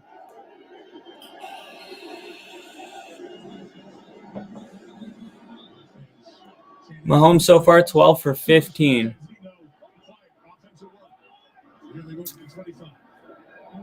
Kelsey goes in motion, then he goes back to the slot. And then this is going to be a handoff to Pacheco. Pacheco able to gain 3. So halftime's over, and there are only 2 quarters. For one of these teams, their season will be over, and that's what makes playoff football so damn special. You got to savor every quarter and every second. 2nd and 7, Jacksonville's defense, obviously, they were told they need to get off the field. Here we go. Mahomes is going to throw it to Travis Kelsey. He's going to catch this one 2 yards short. They're going to mark it. Liam said Patrick Mahomes is back. Absolutely. I feel we may alternate between Mahomes and the other QB. That's another option. Maybe every time you have a 2-possession lead, you play the other quarterback, but when it gets within 1, you go with Mahomes. I could see that happening, like a snap count. 3rd and 1. Let's see what they do here. Tony in motion. It's going to be a pass, and they're going to throw it. Mahomes takes off to run, and he dives for the first down and gets to the 38-yard line. Oh, my God. Here comes Collinsworth. He's unbelievable. That's unbelievable. He's just there. He gets such a boner. God. Chris Collinsworth is... Pretty soon he's going to say, stop it. Just stop it. All right, he's going to hand it off here to Pacheco. Or no, that's McKinnon. 12 minutes and 50 seconds. Doug Peterson trying to get the ball back so he can tie the game. And Andy Reid probably planning on taking a long time on these drives.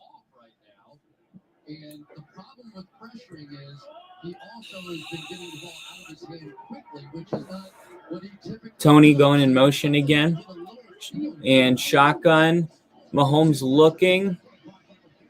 And this one gets thrown into the ground, intended in the area of Tony. And that is going to stop the clock at 12:20. 3rd and 10 coming up. The city of Jacksonville is going to go crazy if Jags win. Absolutely. Dude, Jacksonville's going to go insane. I got a buddy that is still in Jacksonville. I called him this morning because it was his birthday. He said people were at the Jack's Beach bars already tailgating. Can we get the other QB back? Whoa. I would be careful what you wish for. That drive went good because they ran the ball. And Mahomes throws it. Oh, it went through the hands. Kelsey looked like he had it. I felt like I saw his fingertips hit it at least. Let's take a look at this in slow motion. Lurking. Here we go. In that first game was having some people hang around the middle of the field. Yeah. Maybe just out of the. It almost looked like, well, Kelsey got up pretty high for that, but I think Miles Jack got in the way of his vision. So this one's going to be returned. He returns it. He starts running. He's at the 10, and he gets tackled at the 10-yard line. So not sure if that one would have bounced and done a Jack's bounce or a Chiefs bounce, but they're going to start on the 10-yard line. I don't want to risk the Mahomes injury. Oh, I don't want him to get more hurt. He still looks hurt. You don't want his ankle swelling. Yeah, I think that his ankle's already swollen. Like, if you've sprained an ankle before, you know he's playing hurt. But the risk versus reward, like Liam made a really good point about next week's not a guarantee, so we'll see what they do. I also think a person can have a conversation in the locker room and convince you that they're good to go, but Andy Reid will ultimately decide from the sideline based on what he sees. It's like, okay, he said he was good, but he's hobbling around, and he's not giving us our best chance to win, and I could see Andy Reid benching him. There's a chance that Mahomes starting that drive was just a product of the conversation they had in the locker room. But, after the punt, maybe we see something different coming out for the next Chief offensive series.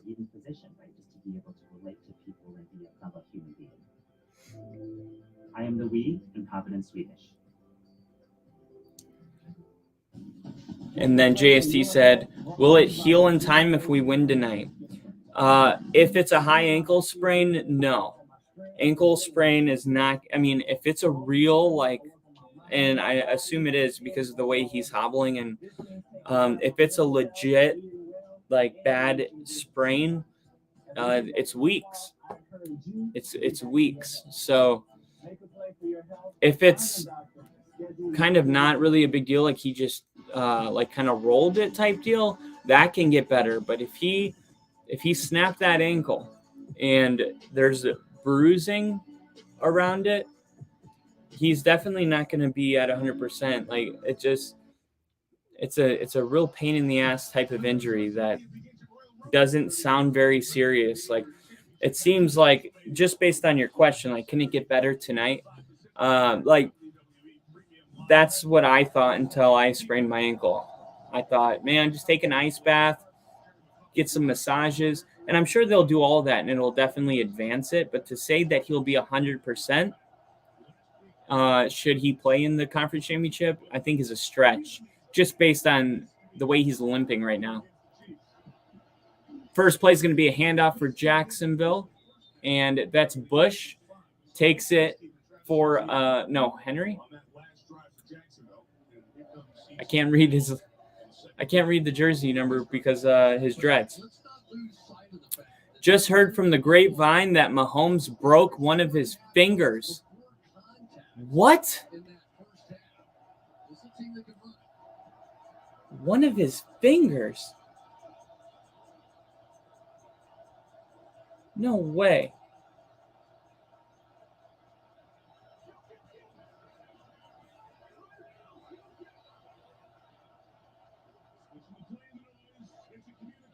Ooh, ETN runs it for a gain of 3, brings up 3rd and 2.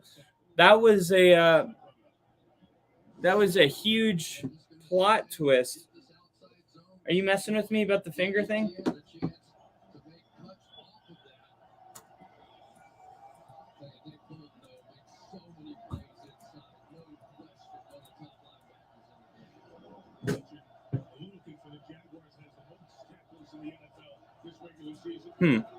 I don't see anything about that finger.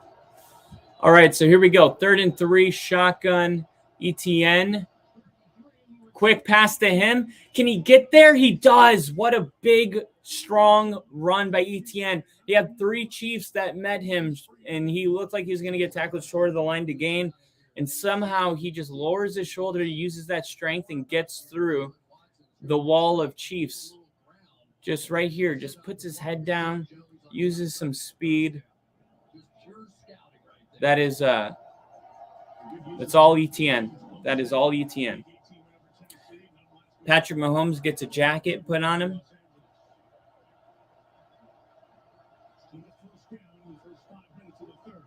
And now they're going to hand it off. ETN right up the middle, finds a hole, gains 12. So Jacksonville on the move right now, using ETN as their weapon. And James was messing with us. He said, there'll be a big blow. He's got everybody confused. Omar said, Bengals beating the Bills tomorrow. IDGAF. Bengals. Oh, okay. So Omar saying in spite of that O-line, they're still going to win. That would be one hell of an accomplishment for Burrow. And then JC said, we're F. And ETN gets it to the 40. And James said, no, I just read a comment from another live feed. Dude, people are so funny, the shit they say. That's why when you said that, I was like, dude, if he broke his finger somehow and had the ankle, it would be like the only 2 injuries in football that you can play through but absolutely suck. All right, so Lawrence, 2nd and 7. They're still in Jags territory, trying to cross. Ball's on the 40. Shotgun formation, no running back. Quick throw. Oh, no, he almost got it intercepted. Lawrence was just not on the same page with whoever that was intended for. I can't even tell you. 99, Saunders for oh my gosh. 99 for the Chiefs, nose tackle. Literally from the snap, runs straight to Lawrence. A blown assignment on the O-line, and Lawrence gets rid of the ball. Had about 1 second. Helmet to helmet, didn't get called. So now it's 3rd and 7. And Kirk is in the slot, and they're going to throw it. Looked like it was intended for Kirk, and it's incomplete.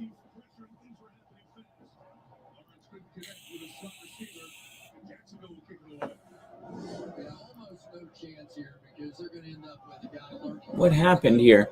It looked like it was intended for Christian Kirk. It was going to be – what happened? It looks like Christian Kirk, he threw it a little bit behind him. I mean, the read was there. It was just the throw was just a little bit behind him. So now they got to punt the ball, and he gets that one off, and it's going to be received at the 18 and taken back to the 19 or 20. So 20-yard line. JST said, who comes out for our offense? We'll see. I mean, if Patrick Mahomes, if Patrick Mahomes is going to come out to start the half, maybe they stick with him and try to keep him out there to get a 2-possession win and then go back to Henny. That's the only way I could see them going back and forth. And if Mahomes doesn't come back out on this second drive, then it's fair to say Andy Reid thinks that Chad Henne gives them their best chance to win. So it's kind of a delicate situation that they're trying to manage here. People on Twitter definitely divided. We have people saying Hope Mahomes and the Chiefs don't regret putting him back on the field today. He says the Chiefs may be better off with Henny. At this point, Mahomes is going to get drilled again, and he can't throw all that well. It's crazy to say that, but he's clearly not right. Hobbling for the first down. We're focused a lot on Mahomes' scrambling ability with the ankle injury, but his passing accuracy was clearly impacted on that drive. Just doesn't look comfortable stepping into the throw. And the Chiefs may need to save Patrick Mahomes from himself. And that's exactly what I said earlier that the coach's job is. The coach's job is to save a player from themselves. And I think as we discuss all of this, what's your opinion type stuff, Andy Reid's opinion is developing. It's just he needs to see how he plays. And I don't think Andy Reid has come up with any decision that is set in stone at this point. I think a lot of this is dependent on what we see on the field. Because if people on Twitter can see that Mahomes is, not accurate and struggling, of course, one of the best offensive minds of all time can see that too. Travis Kelce versus zone coverage today, 5 catches, 41 yards, and a touchdown. What about man coverage? Man coverage, 6 catches, 20 yards, touchdown.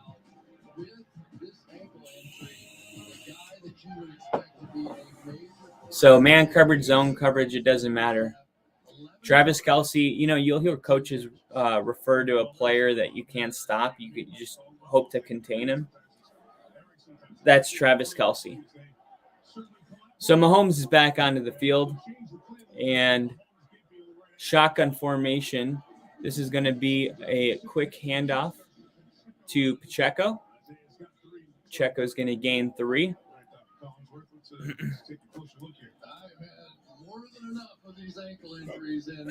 Yeah, this one's taped up pretty good.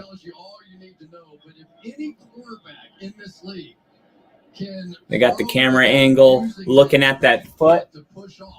It's this guy. We've seen him do it throughout the course of his career. We saw Bird jump pass in the first half of this game. Roger. Looks like he might be changing a play here. 4 seconds on the play clock. It gets snapped. He's going to check it down to Pacheco, and he is going to hit. Wow. He trucked like 2 Jaguars and ends up, it looked like he was going to be short of the line, 3rd and 2, and then he trucks both of them and spins off of them and ends up getting the first down. Wow.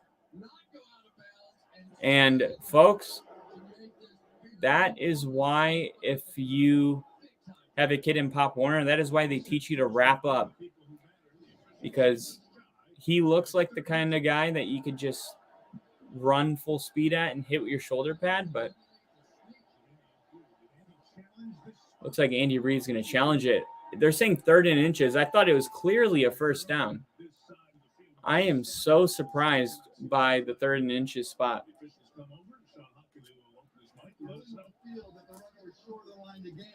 Who do you got winning, Eagles or Giants? I got the Eagles winning. Mahomes is still out there. If we have to play with Mahomes, we'll have to do running or shotgun. Oh, actually, we'll see where they spot it. That angle, actually, I could see why they spotted it short on that one. Unlock new insights and efficiency right now. Allow monitoring of productivity at remote job sites with next-generation bandwidth. Enable AI cameras that spot factory issues in real time using next-generation speed. Plug in this Deliver ultra-capacity 5G computer. coverage that's years ahead of the competition. T-Mobile for Business has 5G that's ready right now. There we go. Can't die on you guys. All right. I've been in this place for 20 years, but I still need to prove that I'm more than what you see on paper. Door. You guys, I have like a fundamental issue with door dashing. because I feel like it's just an all-time lazy thing to do. But today might be one of those days. There's this new chicken spot that opened in town called Hale's Chicken. I've been wanting to try for a while. Today might be that day.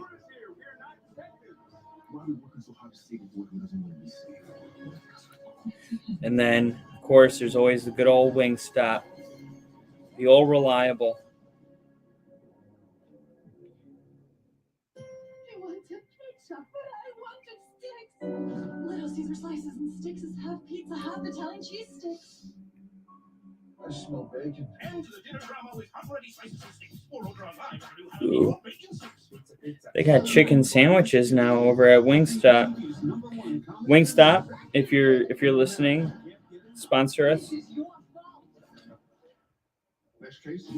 We really do eat your food, not like all the other sponsors that we say sponsor us because we're drinking one of their things. Wingstop is like we're repeat customers.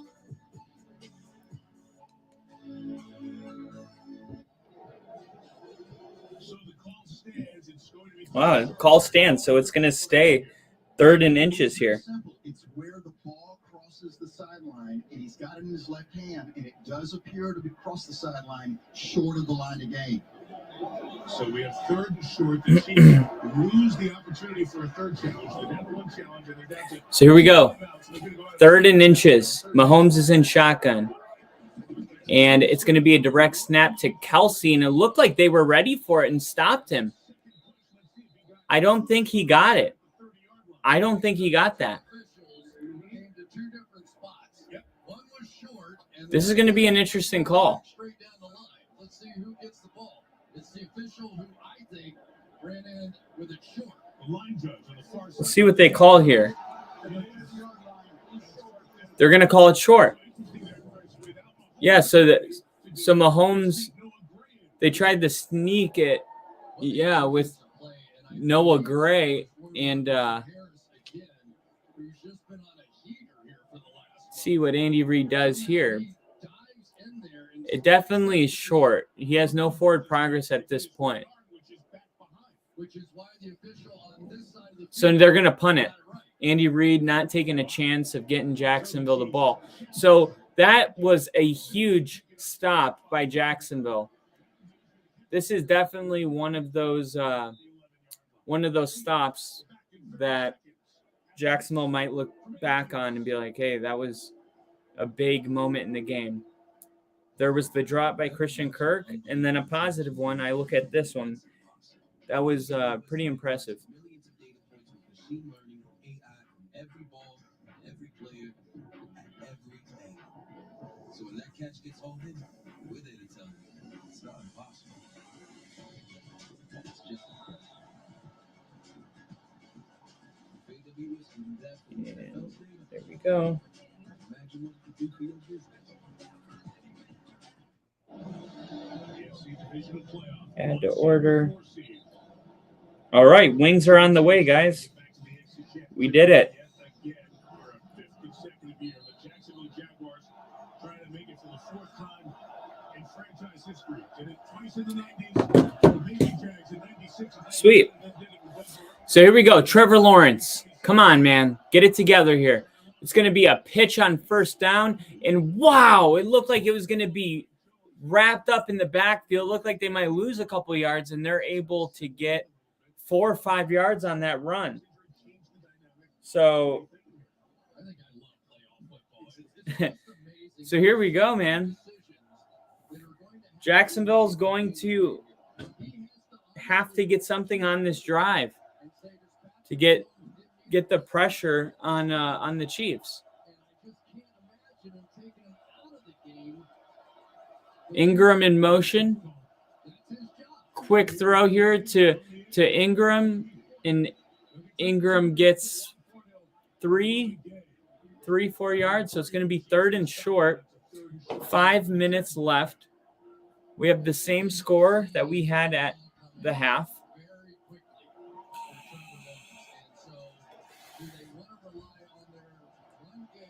So here we go. 3rd and 2 as we go under 5 minutes in the third.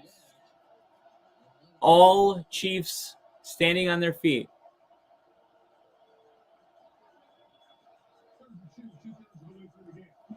And Lawrence throws it, does a jump pass, Tim Tebow style, and they gained 5, and they hit Ingram in the middle of the field, which is where we believe the Chiefs are very vulnerable. And Doug Peterson has called a lot of those 3rd and short plays to the middle of the field.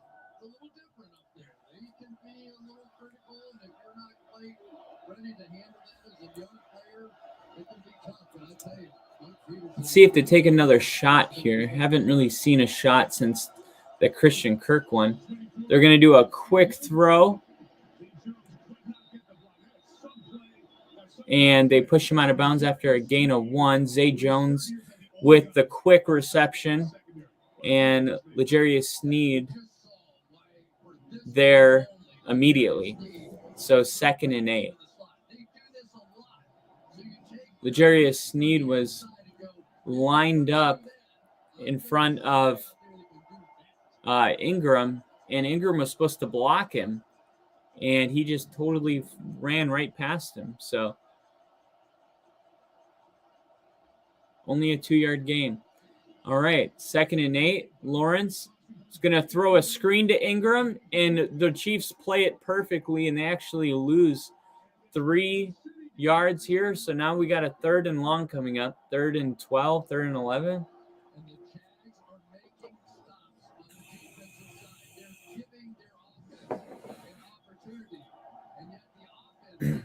Jacksonville's they're saying it right now. Jacksonville's been able to get those stops that they needed defensively.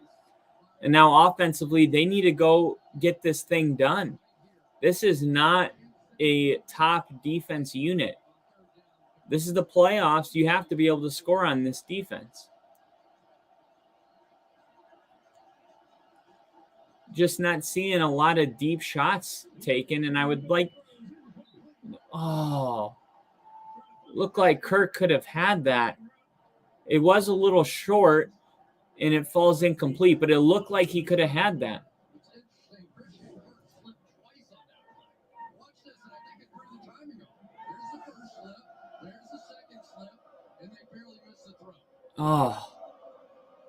Yep. Christian Kirk slips a couple times. Christian Kirk definitely has not contributed much compared to the mistakes that he's made. Punt almost blocked. It's going to be returned, and it's returned to the almost the 40-yard line. So great starting field position for the Chiefs, but haven't been able to turn any of their drives in the second half into points. Let's see if that changes on this one. Looks like Mahomes is going to come back out. And again, when I was 14, he was a master manipulator. Willie Gay and Frank Clark stopped that screen. Defense is heating up for the Chiefs. I just think Doug Peterson's calls a lot of really quick throws to the wide receivers, a lot of just really quick stuff. Like, I would like to see more 10 to 15-yard shots downfield. And you had that shot that you took with Christian Kirk. Like, go back to that. That was a great play. I've only seen them take one shot the entire game. Sometimes you just need one of those big plays to spark things, and it just seems like they're so concerned about getting, just one first down, and I just feel like they got to go out there and play loose. Run a zone buster for, 12 yards. Let's get the ball downfield.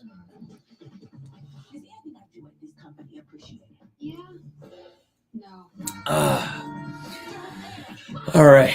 So Mahomes is going to be the one that comes back on the field. Now, here's the thing.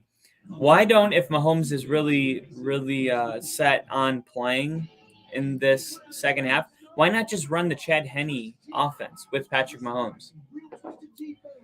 Just run the offense as if Chad Henne was in the game. That was a heavy dose of running on that 98-yard drive. They may be tempted with Patrick Mahomes to do some of those Patrick Mahomes-esque plays, but obviously he's not playing at full strength, so maybe just dial up some Chad Henne plays for Mahomes. Something to consider.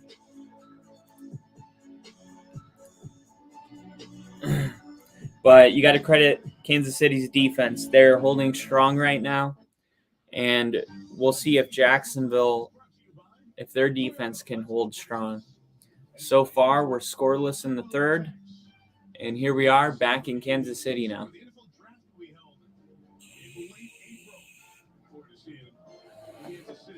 This is where the draft is going to be held next year here in Kansas City. So, shotgun for Mahomes, Pacheco in the backfield, 2 minutes and 25 seconds. This is going to be a throw, and Mahomes throws it to, wide open. It's Gray. I mean, nobody within 10 yards of him. He's just sitting in the middle of the field, wide open. Doug Peterson shakes his hands. He doesn't understand how the hell does anybody get that wide open in the divisional game. And look at number 2. He thinks he's running with Gray, and he's not even with him.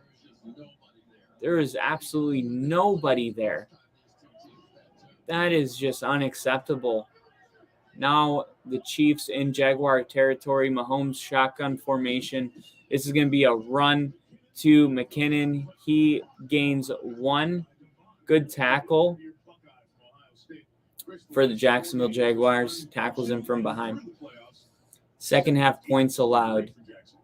Week 16, Jets 0-17 against Houston, 3.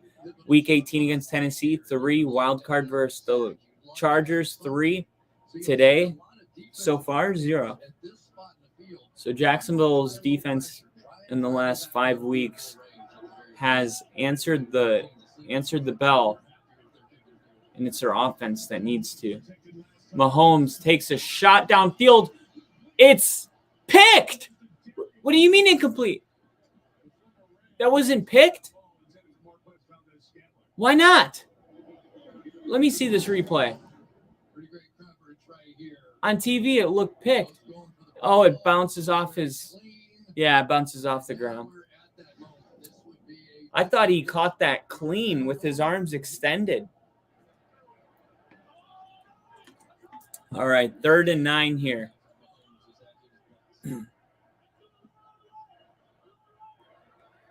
This would be about a 52, 53-yard field goal, I believe. So Chiefs trying to convert here. Pressure comes in. And great defense by Jacksonville. What? There's a flag. I thought that was beautiful defense. They're saying this is on the Chiefs. That would make more sense. I thought it was a very clean play. Pass interference offense. 10-yard penalty, repeat, 3rd down. Now, this is interesting because if you decline it, it's 4th and 9. They're almost guaranteed to kick the field goal. You accept it. You back them up 10 yards. Now they're out of field goal range, but it's also the Chiefs. And 4th and 19 for the Chiefs is like, or 3rd and 19 for the Chiefs is like 3rd and 10. 3rd and 19. Now, Mahomes is in shotgun, standing in the middle of his own Arrowhead logo at midfield. And he slings it for Kelsey, and Kelsey's able to get all of those yards back. So it'll be a 50-yard field goal coming up.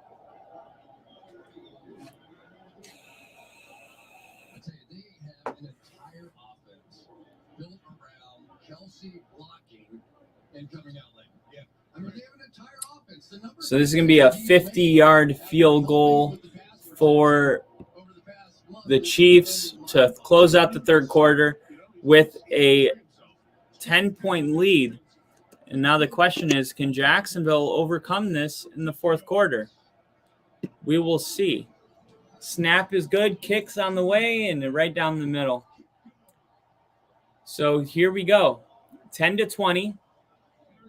8 seconds left in the third. What are you made of, Trevor Lawrence? Everybody in Jacksonville waiting for some type of spark as the rain turns into snow flurries in Missouri. Sorry for interrupting your American sports game. Are you one of the millions surprised by Verizon and AT&T raising your rates last year? You have rights. I'm not entirely sure what they are because I'm not a lawyer. Just a charming British accent. But I do know this. T-Mobile has price lock guarantee. Somebody saying, how about that no call? Late hit helmet to face mask. Chiefs delivered on Trevor Lawrence. Another whiff by ref Sean Hockley. I know exactly what play he's talking about. He said that on Twitter 2 minutes ago. That play happened not 2 minutes ago. So I understand lingering on a missed call, but Jacksonville has had opportunities since then. I think the best thing for Jacksonville is to go down and score a touchdown, because you're still, by scoring on this drive, you're still reducing that margin, right? They were up 7. Good return all the way to 25. About as good of a 25-yard line start you can get. But they were up 7. They kicked the field goal. They go up 10. Now, if you can get a touchdown, you bring it within 3. So you're still in a great opportunity to reduce the margin. And you just really got to reinforce the importance of a touchdown here. Because if you got the whole fourth quarter, let's say there's 12 minutes in the fourth, and it's a 3-point game, everything you guys want is out in front of you. You just got to go get it. Trevor Lawrence is going to start this drive under center. And this will be the final play of the third quarter. And it's going to be a shot, and he's tackled for a sack. And the offensive line for Jacksonville Doug Peterson finally tries to call that shot. And the offensive line just freaking is atrocious. How? Get your hands on somebody. Have some pride, damn it. Jeez.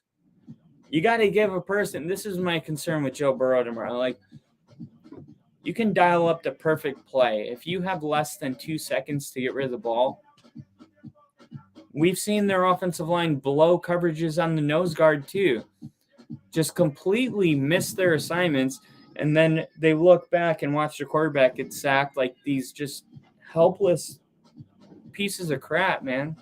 Go to NFLshop.com and get free shipping. Put a frog in a pot of boiling water and it'll jump right out. Put a frog in a See if anyone else is noticing how bad this O-line is. Heat it up, and that frog will boil. As veterans, we can tell ourselves a lie that is Jaguars have had 4 wins this season, went down 10 points. Only teams with more wins in a season, playoffs included, after trailing double digits. The Chiefs had 5 in 2019. The Steelers in 1997, Seahawks in 1997, Chargers in 1994, and the Colts in 1990. So there's only been 6 teams to make it into the playoffs. That this is one of those stats that's just like kind of dumb, in my opinion. It's like, this is the first time that on this day with this thing, that other teams at the same time. It's like, what are we talking about, man? I'm sorry I even read that one out. Basically, Jacksonville's come back from 10 points a lot this season, and that's something we're all aware of. Travis Kelce is 1 catch shy of tying his own single-game playoff reception mark by a tight end, which he shares with Kellen Winslow Sr. and Shannon Sharp. So there's some history on the line here for Travis Kelce to have maybe a historical game. Let me hit these comments. I see them up here. Please, Chiefs, don't do this. Please play Henny. Steve in the chat, what's going on? Konnichiwa, welcome. Glad to have you in here. JST, now the Jags get a TD. Do they run a 2-point play? No, they don't run a 2-point play. Steve, be nice now, Kyle. Jags mamas might be watching your stream. Dude, I'm cheering for the Jags. Jags mamas are on my team. We are in this together. I want to see Trevor Lawrence get the job done in the fourth quarter. So 1 quarter here, Lawrence is going to throw it, and that's going to be completed. So after the sack, it was 2nd and 18, and now they're able to pick up a 12-yard gain with Jones. And this is a huge 3rd down now. 3rd and 6. Doug Peterson. What are you going to dial up here? And can the offensive line hold them a little bit at least?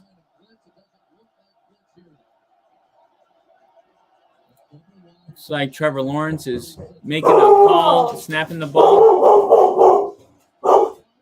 And now he's going to run it himself. And Lawrence gets the first down. Hold on 1 second.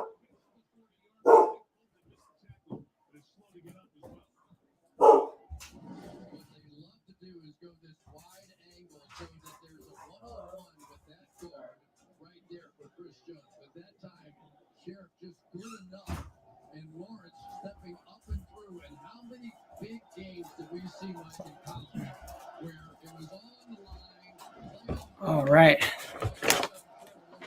So here we go. 1st and 10 after the QB sneak. This one's going to be a handoff to ETN, who nearly gets it to midfield after a 5-yard gain. You guys are going to have to forgive me eating on the stream, but it's going to be a long day. It's football. People eat football. People eat wings and watch football. It's a normal thing. All right, 2nd and 4. ETN motion. Quick throw to Ingram. He dropped it. So see what the flag is. A false start. Guess who? On the offensive line. No, it's on 84, actually. A blocking tight end. Damn, they gave me unsweet tea. I asked for sweet tea. That makes such a big difference. I don't even know how to drink that. Just would rather have water, to be honest.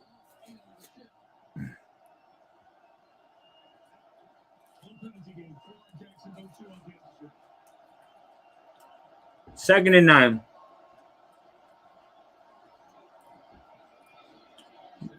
Lawrence trying to throw downfield. Wide open is Jones. Now there's another flag. They're saying this one's going to be on the Chiefs.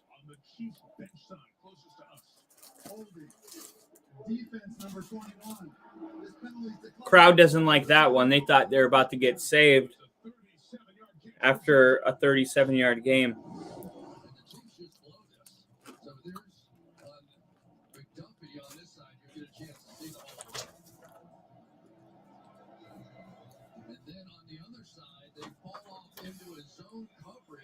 Steve saying he's okay with the barking. He's an animal lover. I appreciate that, Steve. It's a homey touch, right? Ugh. I forgot it was on sweet tea again until I took a drink. All right. Now they're going to do a little trick play to get Kirk involved, and Kirk gets it all the way to the 4-yard line. That is a huge play. Wow.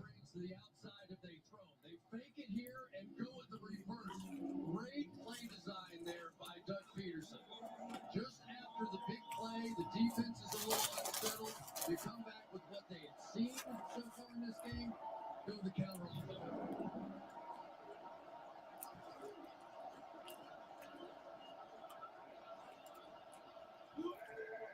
Lawrence under center, first and goal. Going to be a handoff to ETN, who's in the touchdown. We have a ball game. We have a ball game. And if they make the extra point, it's going to be a 3-point game with the entire fourth quarter still ahead of them. Great cutback with ETN there. That was fantastic. Let's see about this extra point.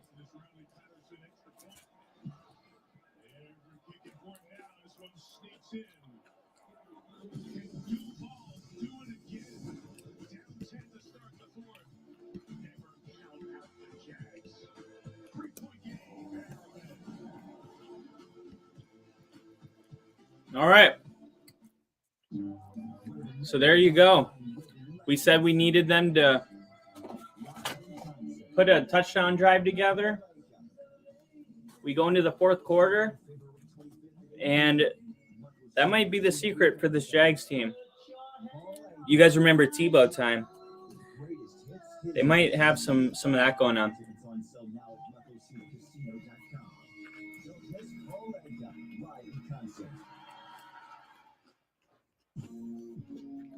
DraftKings Sportsbook is now open at Tulalip Resort Casino and Quill Cedar Creek Casino. Enjoy 2 sportsbook locations with massive video walls and dozens of better kiosks and windows. Only have 2 more wings. $5 and get 200 instantly. Once again, sorry for eating on the stream, but I do a better job when I'm not hangry. To be in my best season, I work on my strength, agility, and of course, but most importantly, I work on my mind, body, and overall health. This means taking care of my mental health, eating well, and routine business for my body. As we get back to football, I encourage you to get back to your health. Steve saying, you wouldn't like my tea. I mix 3/4 water into my non-sweet tea. Oh, wow. Do you even taste the tea, though? Or do you do that because you don't like water? Because I love water. Like, I'm a big water drinker. So the only time I drink something other than water is when I'm, like, wanting something with flavor.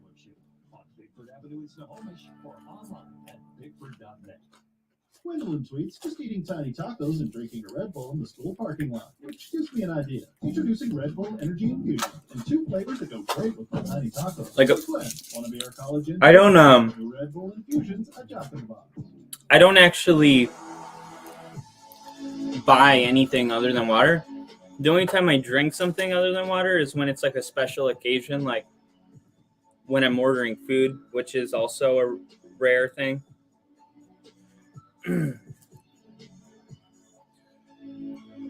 Steve said, all good, Kyle. Man has to eat. Absolutely. Thank you. Divisional playoffs continue tonight. Giants, Eagles on Fox. And then tomorrow it's the Bengals and the Bills on CBS. Followed by the Cowboys and 49ers in the late window on Fox. And then next Sunday, the NFC Championship game is in the early window at 3 Eastern time on Fox. Followed by the AFC Championship game on CBS. All games presented by Intuit TurboTax. Man, I'm hyped up for that Giants game. The only bad news is we're down to 6 games and a quarter left in the season. Giants, Eagles. Touchback. Chiefs again at 6 games and a quarter left this year. Isn't that crazy? I started with the opening on camera saying he makes this game look so easy. It's a shot pass, all these incredible things. Since this injury, it has not been like that. He has not had that kind of mobility. So, yes, he makes the game look easy when he's healthy, but now he has to win this playoff game when it's going to be as hard as it can get. From the 25 to the air. Mahomes takes a shot downfield. Oh, Kelsey was wide open. And Mahomes just missed him. This is an injury. I think this is due to the injury. Or maybe him and Kelsey just weren't on the same page. You just don't say that a lot. Exactly. All right, shotgun formation, 2nd and 10. 11:44 left in the ball game. Quick throw. This one goes to Kelsey, and that is the tight end record, I believe.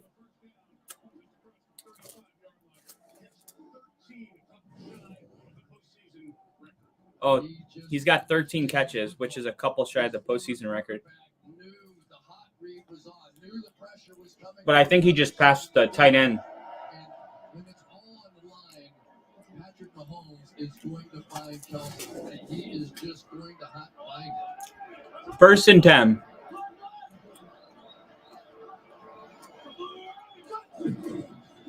Quick throw. Ooh, it bounces off the ground.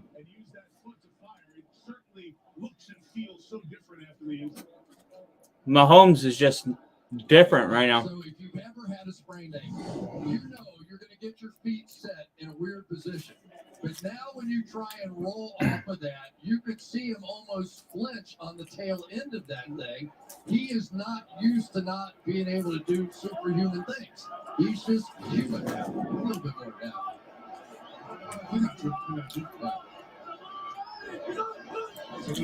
Looks like Jacksonville's bringing pressure. Oh my gosh, she finds Kelsey. And Kansas City passes midfield.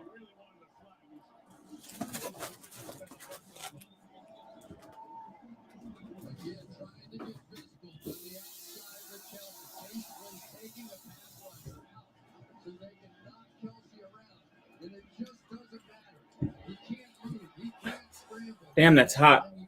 Just enough time for Kelsey to do the magic and have a little blind side block there for Juju. That's what Peterson wants. All right. 1st down, they're going to run the ball, gain 5. We're about to go under 10 minutes. Oh, my God, those wings are freaking hot, man. They're the spiciest ones they have. But some people, spicy's, you never know what you're getting. Some people think spicy is not spicy. This is hot. 2nd and 6, and they're going to say it's on Kansas City. I think it's going to be a false start here. No, they're calling it on Jacksonville. Wow.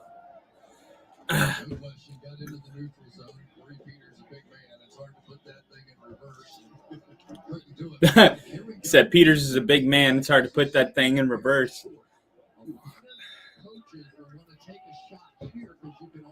2nd and 1. Damn. Mahomes is going to go to the outside. Caught.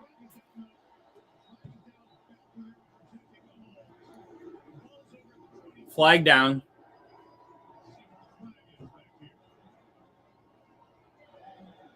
Peterson saying it's on Kansas City. Oh, it's on defense.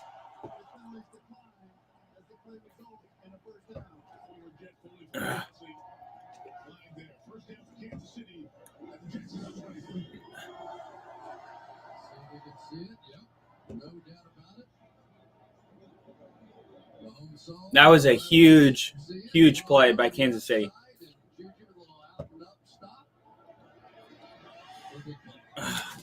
Damn, that was hot.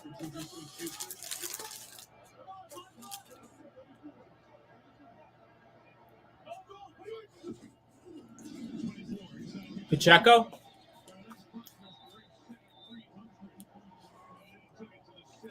Seven-yard run.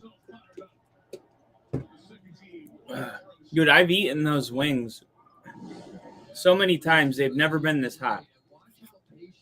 I don't know if it's a new cook or what. So much like a wide receiver right down the field, let's make sure we stay on the young rookie Kevin Blake and pick up that big play. All right, so Chiefs in the red zone. I can finally talk again a little bit. They're going to flick it here to Tony. He takes it all the way to the – oh, my goodness. Did he just score? They're saying he was down before the goal line, but this was an insanely tough, strong run.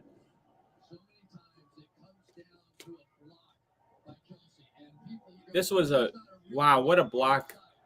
Kelsey took on two of them.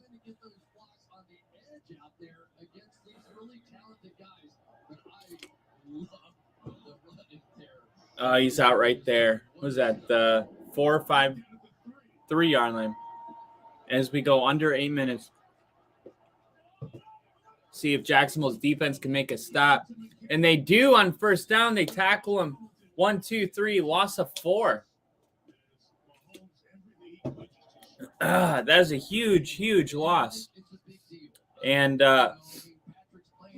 Steve said you need some milk. It's starting to get better. Isn't it great when you know you finally turn that corner? You're just like, oh, it's all downhill from here. Well, Kansas City fans feel that way after this play. 2nd and goal. Mahomes in shotgun. Sends Pacheco in motion.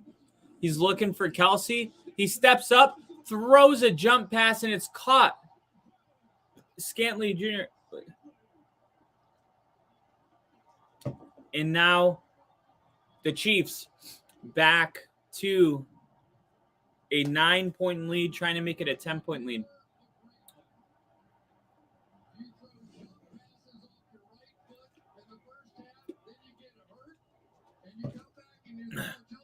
Jacksonville is going to need to score quick. There's still plenty of time. Score quick. Make it another 3-point game. Get the ball back.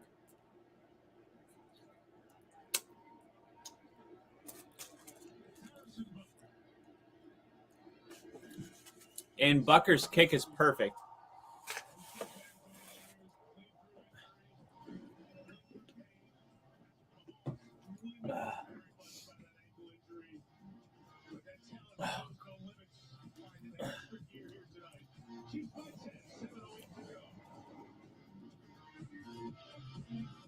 All right, JST.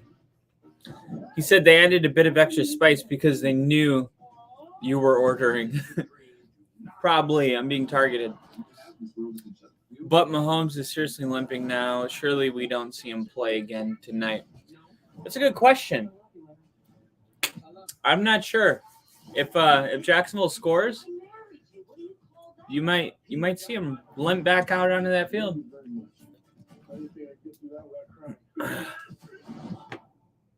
Something about having that paper. Some people think that's worth more than my skill. I've done this for 20 years, but I still need to prove that I'm more than what you see on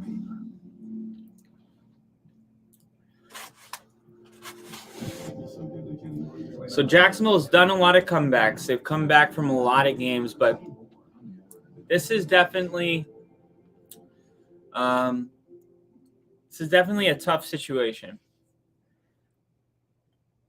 I have moderate to severe plaque psoriasis. Now there's Skyrizi. With Skyrizi, most people would See, 90% clear skin at 4 Chiefs Travis Kelce's 14 catches are the most by a tight end in a single game in league history. Wow. If only fantasy football was still being played. Steve said he'll play if they score. They'll just wrap it up real good. And JST said if Jags don't score on this next drive, Henny will be coming out. We will see. I wouldn't feel confident one way or the other at this point. End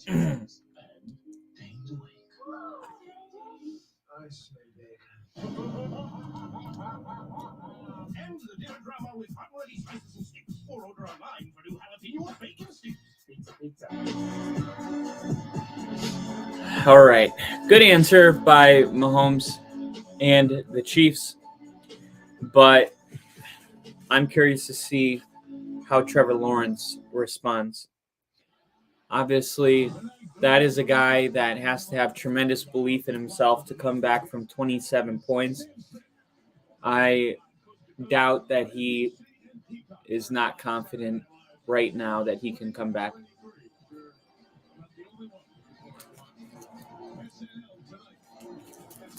The great ones never lose the confidence.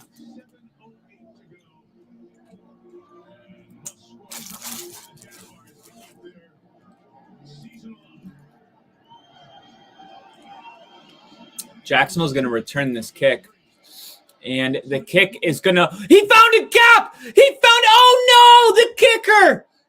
The kicker got him! Bucker saves him. Oh, no.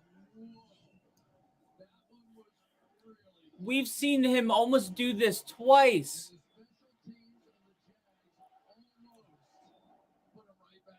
Oh, man. Well, I think even if that kicker didn't get him, there was a pretty good angle pursuit going on by some of the others.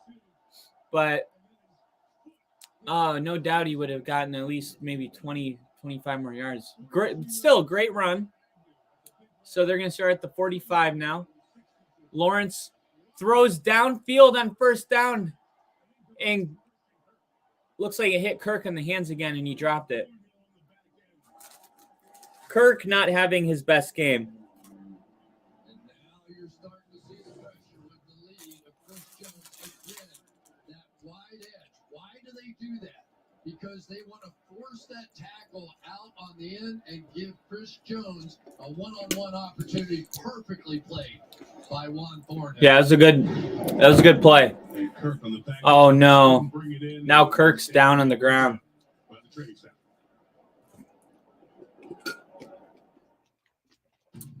Definitely don't want to see that. I'll see you later, Fries. All right. Back to business. Hey buddy, we're gonna do it in about 20 minutes, all right? Good boy.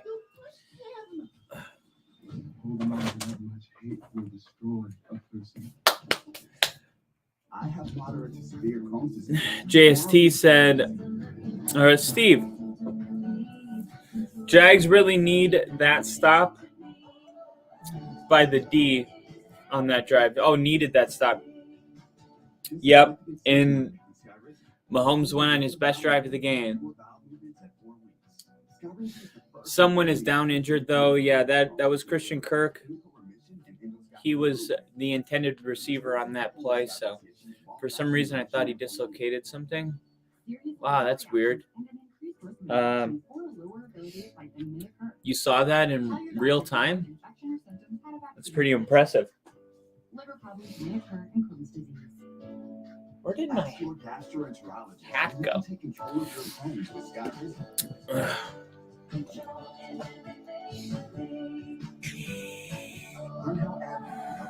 Is there a lot of caffeine in tea?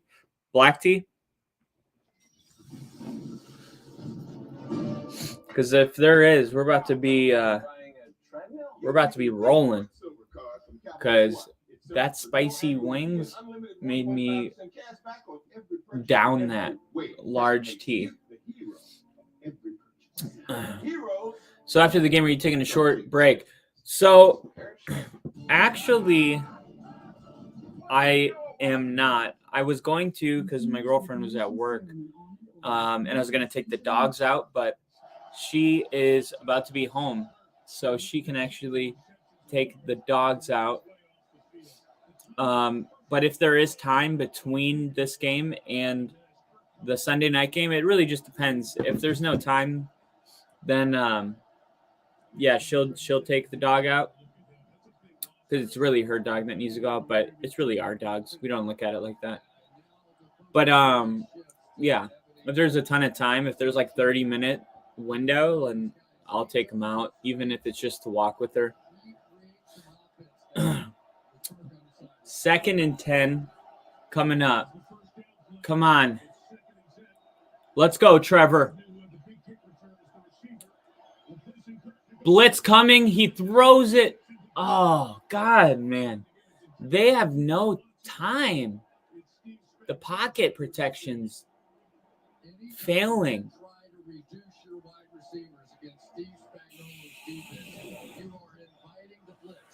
Once he's here, you know the possibility exists. So they send the linebacker to occupy the back to Michael Hasty. It looked like Trevor put that ball in a decent spot. Here we go, 3rd and 10. Arrowhead is getting loud. 6 minutes and 52 seconds left in the ball game. Low snap. Trevor able to get it, and so does Everett get the first down. Or Ingram Everett. Thinking of Gerald Everett. So Ingram gets a first down. Look at this. Super low snap. Lawrence able to grab it, stay poised, keep his head up, hit an open receiver, and Ingram open in the middle of the field crossing, and Ingram able to pick up the first down and more. Now Trevor Lawrence is going to take a shot, and this one is caught. Now there's a flag. I've seen a lot of these flags. Offsides on the defense. That's going to be declined. 54 grams of caffeine for every 12 ounces. 24 ounces. Okay, so this is about 108. That's very specific, Steve, and I can appreciate that. I'm actually really specific with my caffeine intake too. Lawrence looking. This is towards the end zone. Oh, it was almost picked. He couldn't hang on to it. He threw a 50-50 ball to Jones Jr. And it was the cornerback that boxed him out and had the catch, and he couldn't come down with it.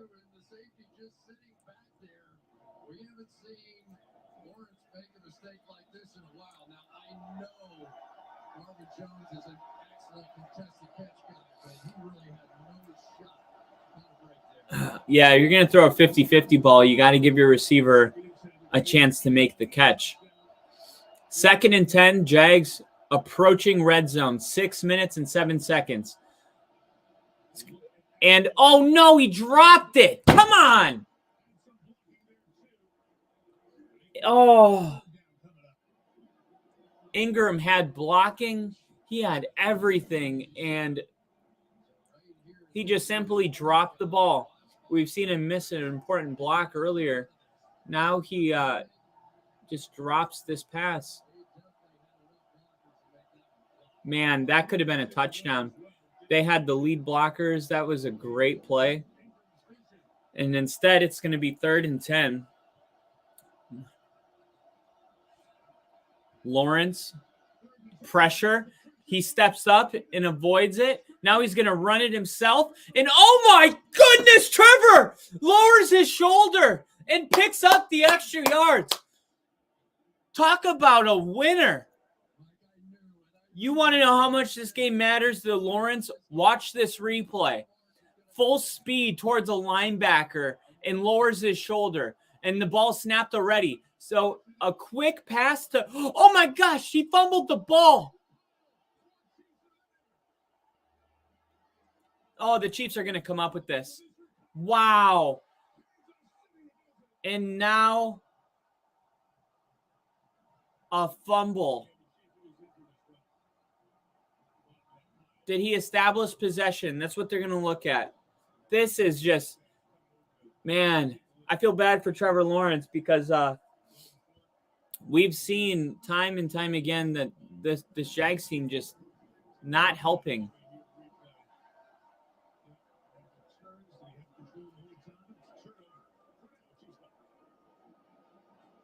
So it's a turnover, so they're going to look at it, but they also go to a commercial. Steve said, I don't think I asked you this. What team are you rooting for? I wanted to see the underdog win. Me and Steve want to see the underdog. Liam said, I think he did, talking about have possession and control of the pass. I only saw one angle on it, and it was from behind him. I would like to see another angle. But yeah, you can't fumble the ball inside of the 5-yard line when you're down 10 at 6 minutes left. I mean, you just see the missed opportunities, the drop with Christian Kirk, the missed blocks, the O-line, the drops again, now the fumbles. It's just they have had their opportunities. Jacksonville has had their opportunities. That's one thing that they can't say. And that's probably the worst way to lose of all. It's just having a ton of opportunities to win and losing.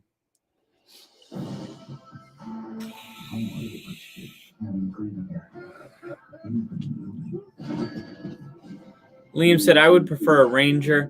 My dad took my daughter to a youth group party at our church. I may sneak one in while she's gone. Absolutely, dude. Me and Rick been on the Rangers because of you, and actually really enjoy them. They're nice. It wasn't my first Voodoo Ranger, but it was one of those things that I hadn't had in a while, and you get back on them.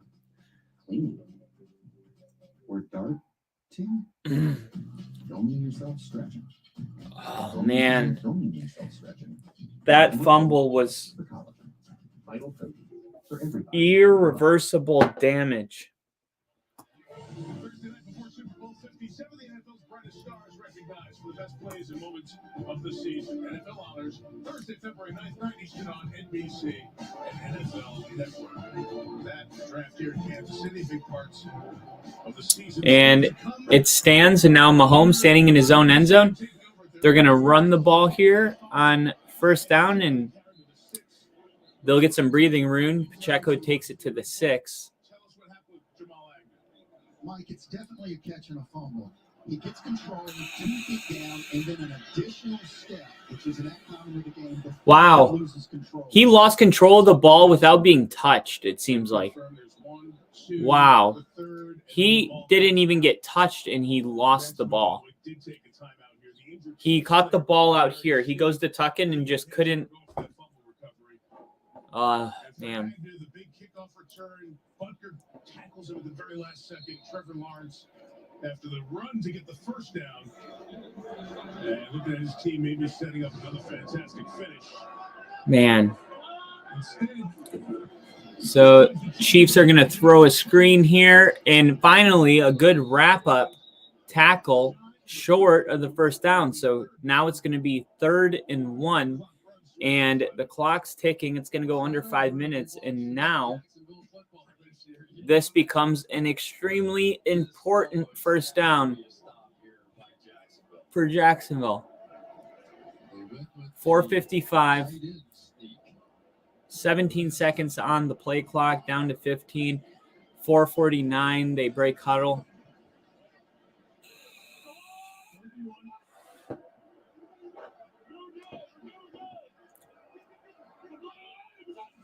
And they run it. And Jacksonville's there to stop them. So Jacksonville comes up with a big stop, and they burn it. They burn the timeout, and hope is alive. Can Jacksonville do this?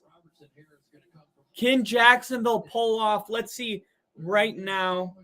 Let's see what their chance of winning is. ESPN.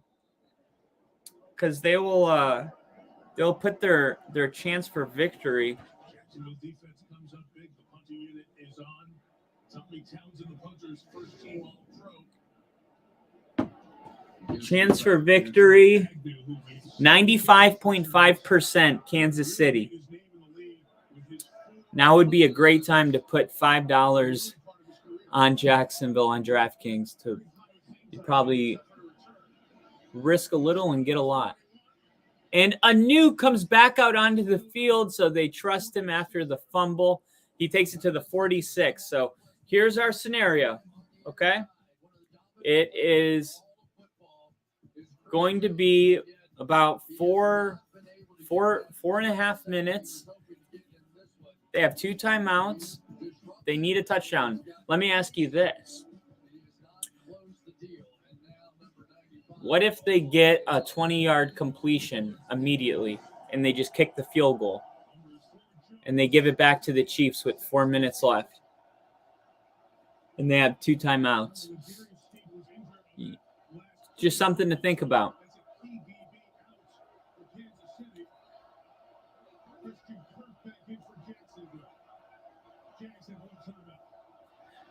Here we go. First down is going to, oh my God. Why are they struggling so much? He throws it right to Christian Kirk and he bobbles it 3 times. It's like, man, these guys are just accident prone. Christian Kirk also limping. I mean, are you even going to be able to run a route? It got picked. It got picked on 2nd and 6. Lawrence had there was nothing he could do. There was absolutely nothing that he could do. There was about 2 seconds to make a decision.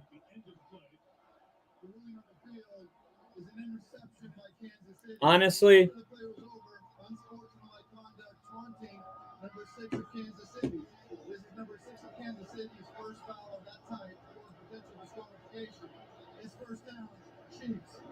so Kansas City, after that play, is going to go up to a 99.2% chance of victory. That's a bummer. That's a bummer. Worst way to lose a ball is sitting on it and then being unable to find it. Let's go. Interception. I bet it's up to 99. Yeah, called it.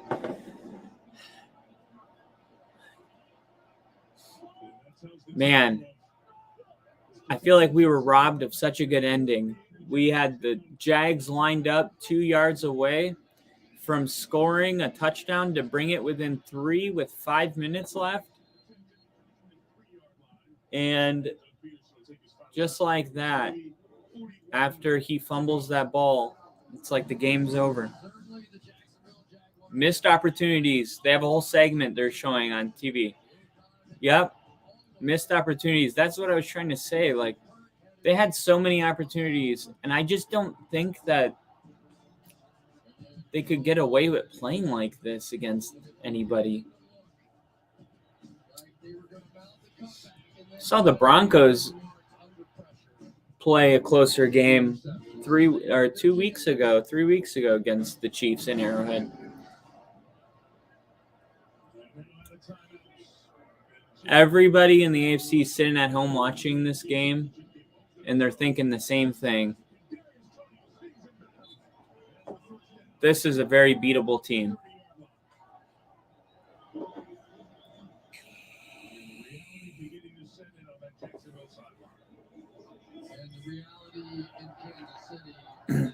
It wasn't going to be easy to come into Arrowhead and win this game.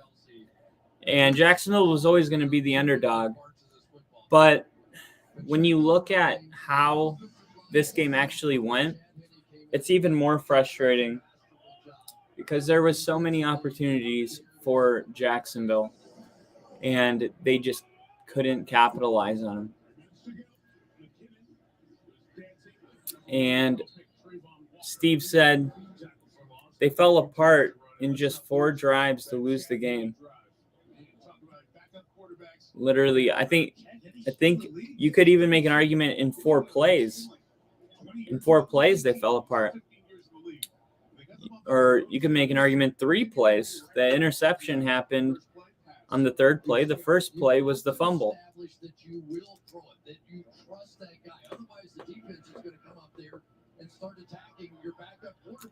2nd and 11, Jacksonville out of timeouts. There's still a 2-minute warning. That's 14 seconds away. They'll run the ball again. And that'll take it to the 2-minute warning. So Jacksonville will maybe get the ball back with 1 minute and 10 seconds.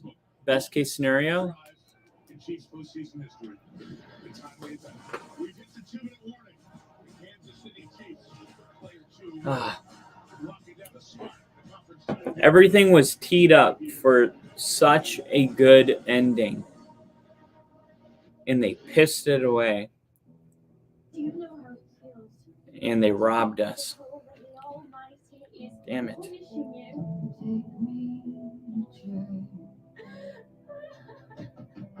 You are trespassing and you are breaking the law. You'll have to think. Or you boys, you'll be taught in the old ways. Our people keep going forward, all together. Definitely, they're not going to hit the over for this game. 27. They got 27, Jacksonville. Got 0 points in the second half. That's another crazy thing. I mean,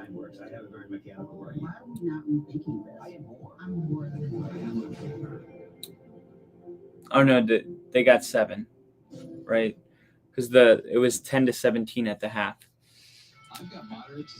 So you had 54 points scored. And see the over. Hey, the over was 53. So that hits. Wow. So that actually hit. So you got the Chiefs winning. This is one my mom put in. The Chiefs winning. The over 53 points. And so far, those both hit. Next is the Giants plus 7.5. See if the Giants can keep the game within 7.5 points. I told her I think it would be a close game, but there's also this tiny chance that Philadelphia just goes out there and wrecks them. And I really feel like you have to keep that in mind.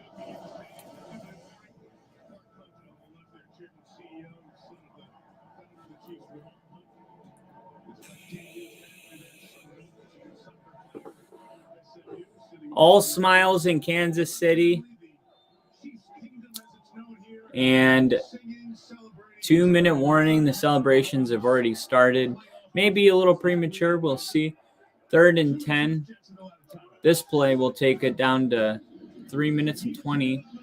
And this run will bring up 4th down. So I would imagine here, Mike, and you're a better Trevor Lawrence will have one more shot. So many times in this situation, we do see let's kick a field goal, try the onside. I think the goal here is going to be to block the punt. I'm surprised that maybe they feel like they have a better chance to return the punt than they do to block the punt. But they don't have the bull rush set up. They have they have people out there to cover the Gunners. So we have the Giants and Eagles coming up next. I'm really excited about that one. And tomorrow we got Cincinnati Bengals and Buffalo. I'm super ecstatic and excited. Super excited for that one. Steve said, "Oh my God, you got your mom gambling now." Oh, Anu's going to try to return this one. Try to stay in his feet. He's trying to make a play. And he runs into 5 Chiefs. Ginger said, I mean, the Colts beat them, so they're definitely beatable. I know that was early in the season, but the Colts stink. We needed the Jags to cover the spread for you, though. Absolutely. We did. And we got it, Ginger. And Steve, I got my mom gambling. I do. I showed her the dark side of sports.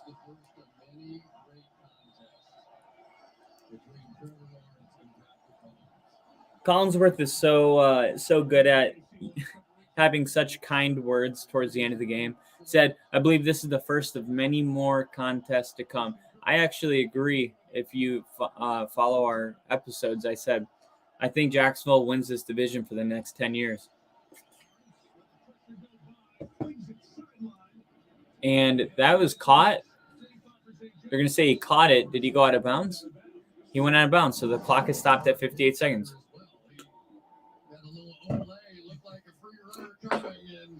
Sometimes as a rookie, you have to learn that one the hard way. Jalen Watson went flying by. Great play by Trevor Lawrence. Let's see what they do on this next set of downs here. All right. Lawrence looking downfield. Fires to the middle of the field, and that's caught. They're going to spike it here.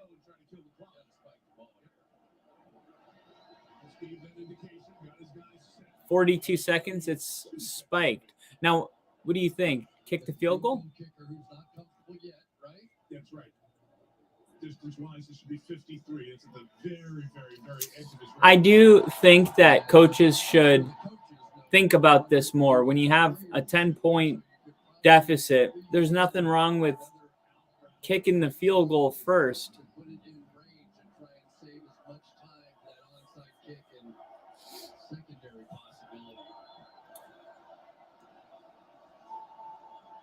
Definitely a lot needs to go right. 42 seconds, Lawrence shotgun. And he's going to load up downfield and launch it. And incomplete. Ooh. Trying to take a shot to the house there. There's two guys there. Just trying to give him a jump ball, but it's just he jumps as high as he can and he barely gets his hand on the football.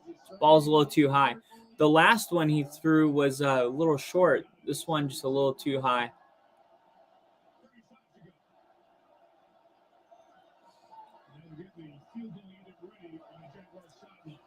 Would expect something in the middle of the field here.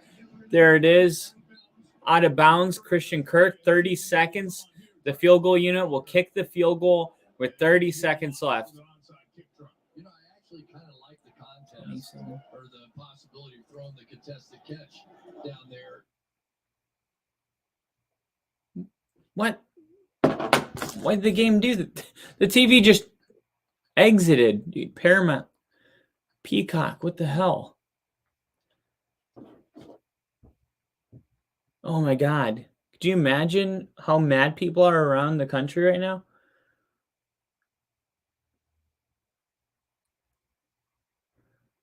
I can't believe that just happened to me in that moment. Okay. Game's back on. And the kick is good. Okay. The kick is good. 20 to 27. So in this moment, gotta have it. He's going to be the kickoff guy.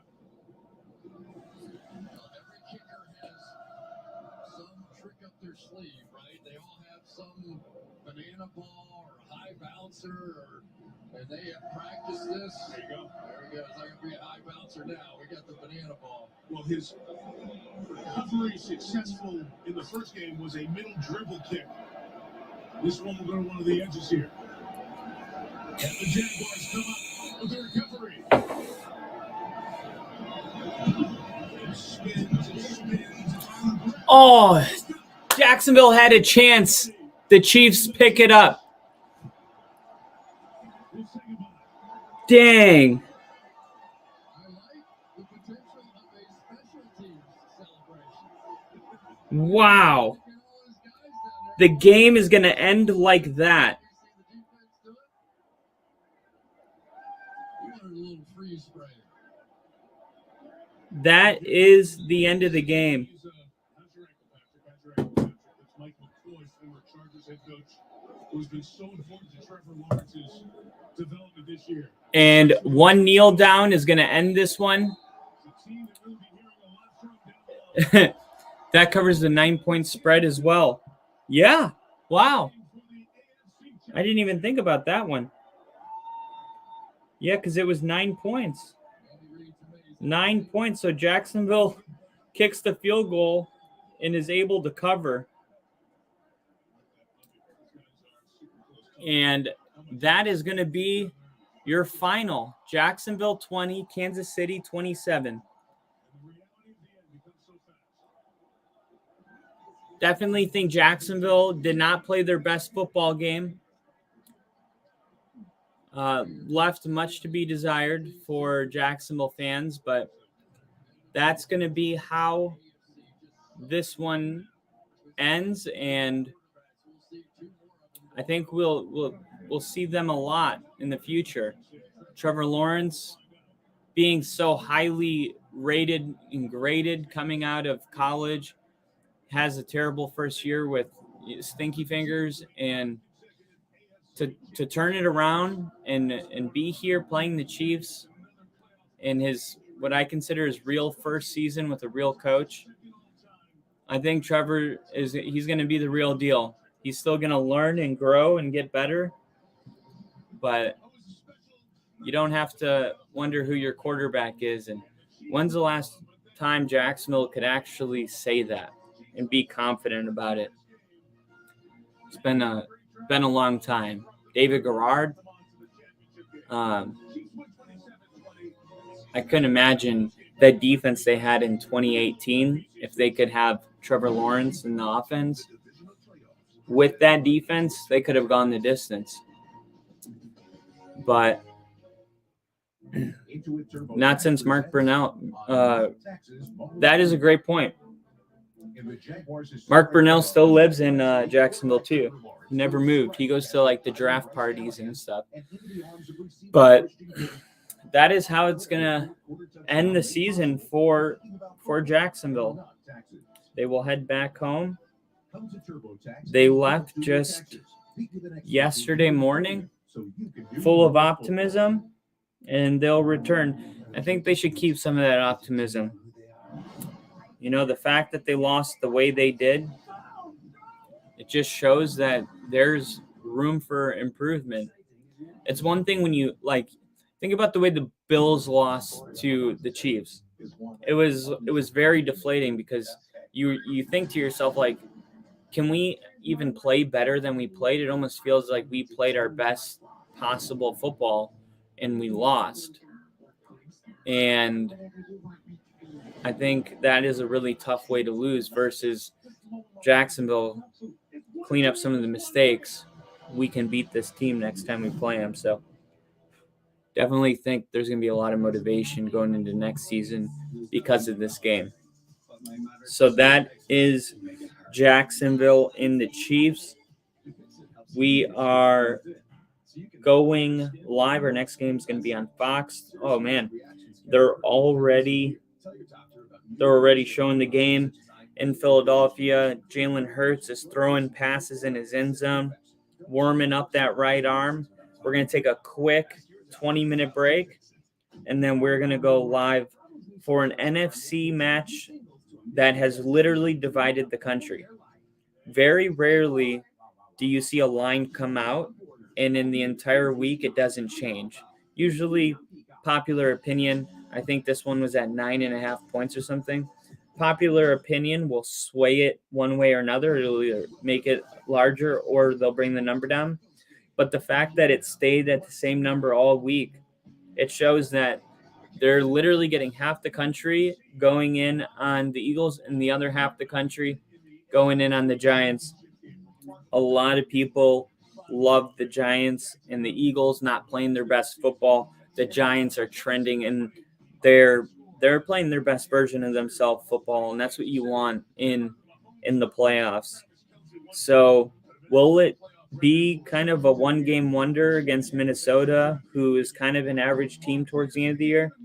Or are they the real deal, and can they go into Philadelphia and take on the top-seeded Eagles? We are about to find out in the next 20 minutes. We got a laughing emoji. I'm sure at some point I made a funny joke. I appreciate the likes, the heart likes, the views. Brian Leftwich, Brunell was decent before him. Byron Leftwich was average at best. I wouldn't say he's a franchise quarterback. He was the guy when I was in Jacksonville, and nobody really liked him. It was just kind of like you do the best with what you have. And Brunell was a real like franchise quarterback. Leftwich was just our Jacksonville's quarterback for a long time. He wasn't necessarily ever a franchise like guy that you could, build a franchise around. I just think their expectations in that time period, they weren't that high. Before Shad Khan bought the Jags, there were no expectations to be good. They just had a team. I mean, Jacksonville was always getting blackout listed. You couldn't even watch them, on your local television cable because nobody was going to the games. Leftwich was the quarterback. No one cared to improve it or make, an aggressive move in free agency. And it just feels like he had the job for a while. Honestly, I think David Garrard was more of a franchise quarterback than Leftwich. Leftwich gave our Peyton-led Colts problems frequently. It was more the running game and defense, I guess. Yeah, well, you also got to remember, like, divisional opponents give each other problems. Even it's just each other so much. There's a rivalry there. There's history. It's always going to be a good match. It's no matter how bad the Texans were this year, you always knew that if they were playing the Colts, the Jags, or the Titans, that they have a shot because it's a divisional game. When Cleveland was bad for all those years and they would play Pittsburgh or Baltimore, they still were respected just because they were a rival. And I think there's some of that going on there. But I'm going to take a 20-minute break, take the dogs on a walk. The sun is setting here on the West Coast, but we still got a little bit of sun to go get some of that fresh O2 from the trees and come right back in here and get ready to stream what I think will be an incredibly good game unless the Eagles absolutely just ball out and destroy them. But thank you guys for watching. One more. Steve said Brunell is considered their all-time best QB so far. They may change it if Trevor Lawrence is able to lead them to the Super Bowl. I think so. Brunell is definitely considered their best quarterback. That's why he still lives in Jacksonville, because he's, Mark Brunell. Imagine if he lived in, Los Angeles or New York, or, it'd be like, who are you? But in Jacksonville, Mark Brunell, I mean, he can go wherever he wants. People recognize him. There's a lot of respect there. But I do think when it's all said and done, Trevor Lawrence will be more of a all-time, considered the best Jaguars quarterback basically than Mark Brunell. Because Brunell, his most impressive win, I think, was in 1996 against the Broncos, when the Broncos were an amazing team, and the Jaguars came into Denver and beat the Broncos. That was probably his best win, but nothing ever, amounted to that season. They never been to a Super Bowl. So, but all right, I will.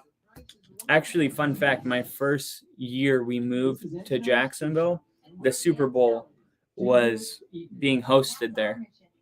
So I got to meet who were the players? Jerry Rice. That wasn't the one I was trying to think of. Of course, I remember him. I was thinking of the running back for the Eagles, Brian Westbrook. I met Brian Westbrook because there was a group of guys. My dad worked at a golf club. He was a golf pro. So when they came in for the Super Bowl, they all wanted to go golfing. So my dad, working at the golf club, is a golf pro. He calls my mom and he's like, "Hey, get the kids, get him here like ASAP." And I shook Jerry Rice's hand.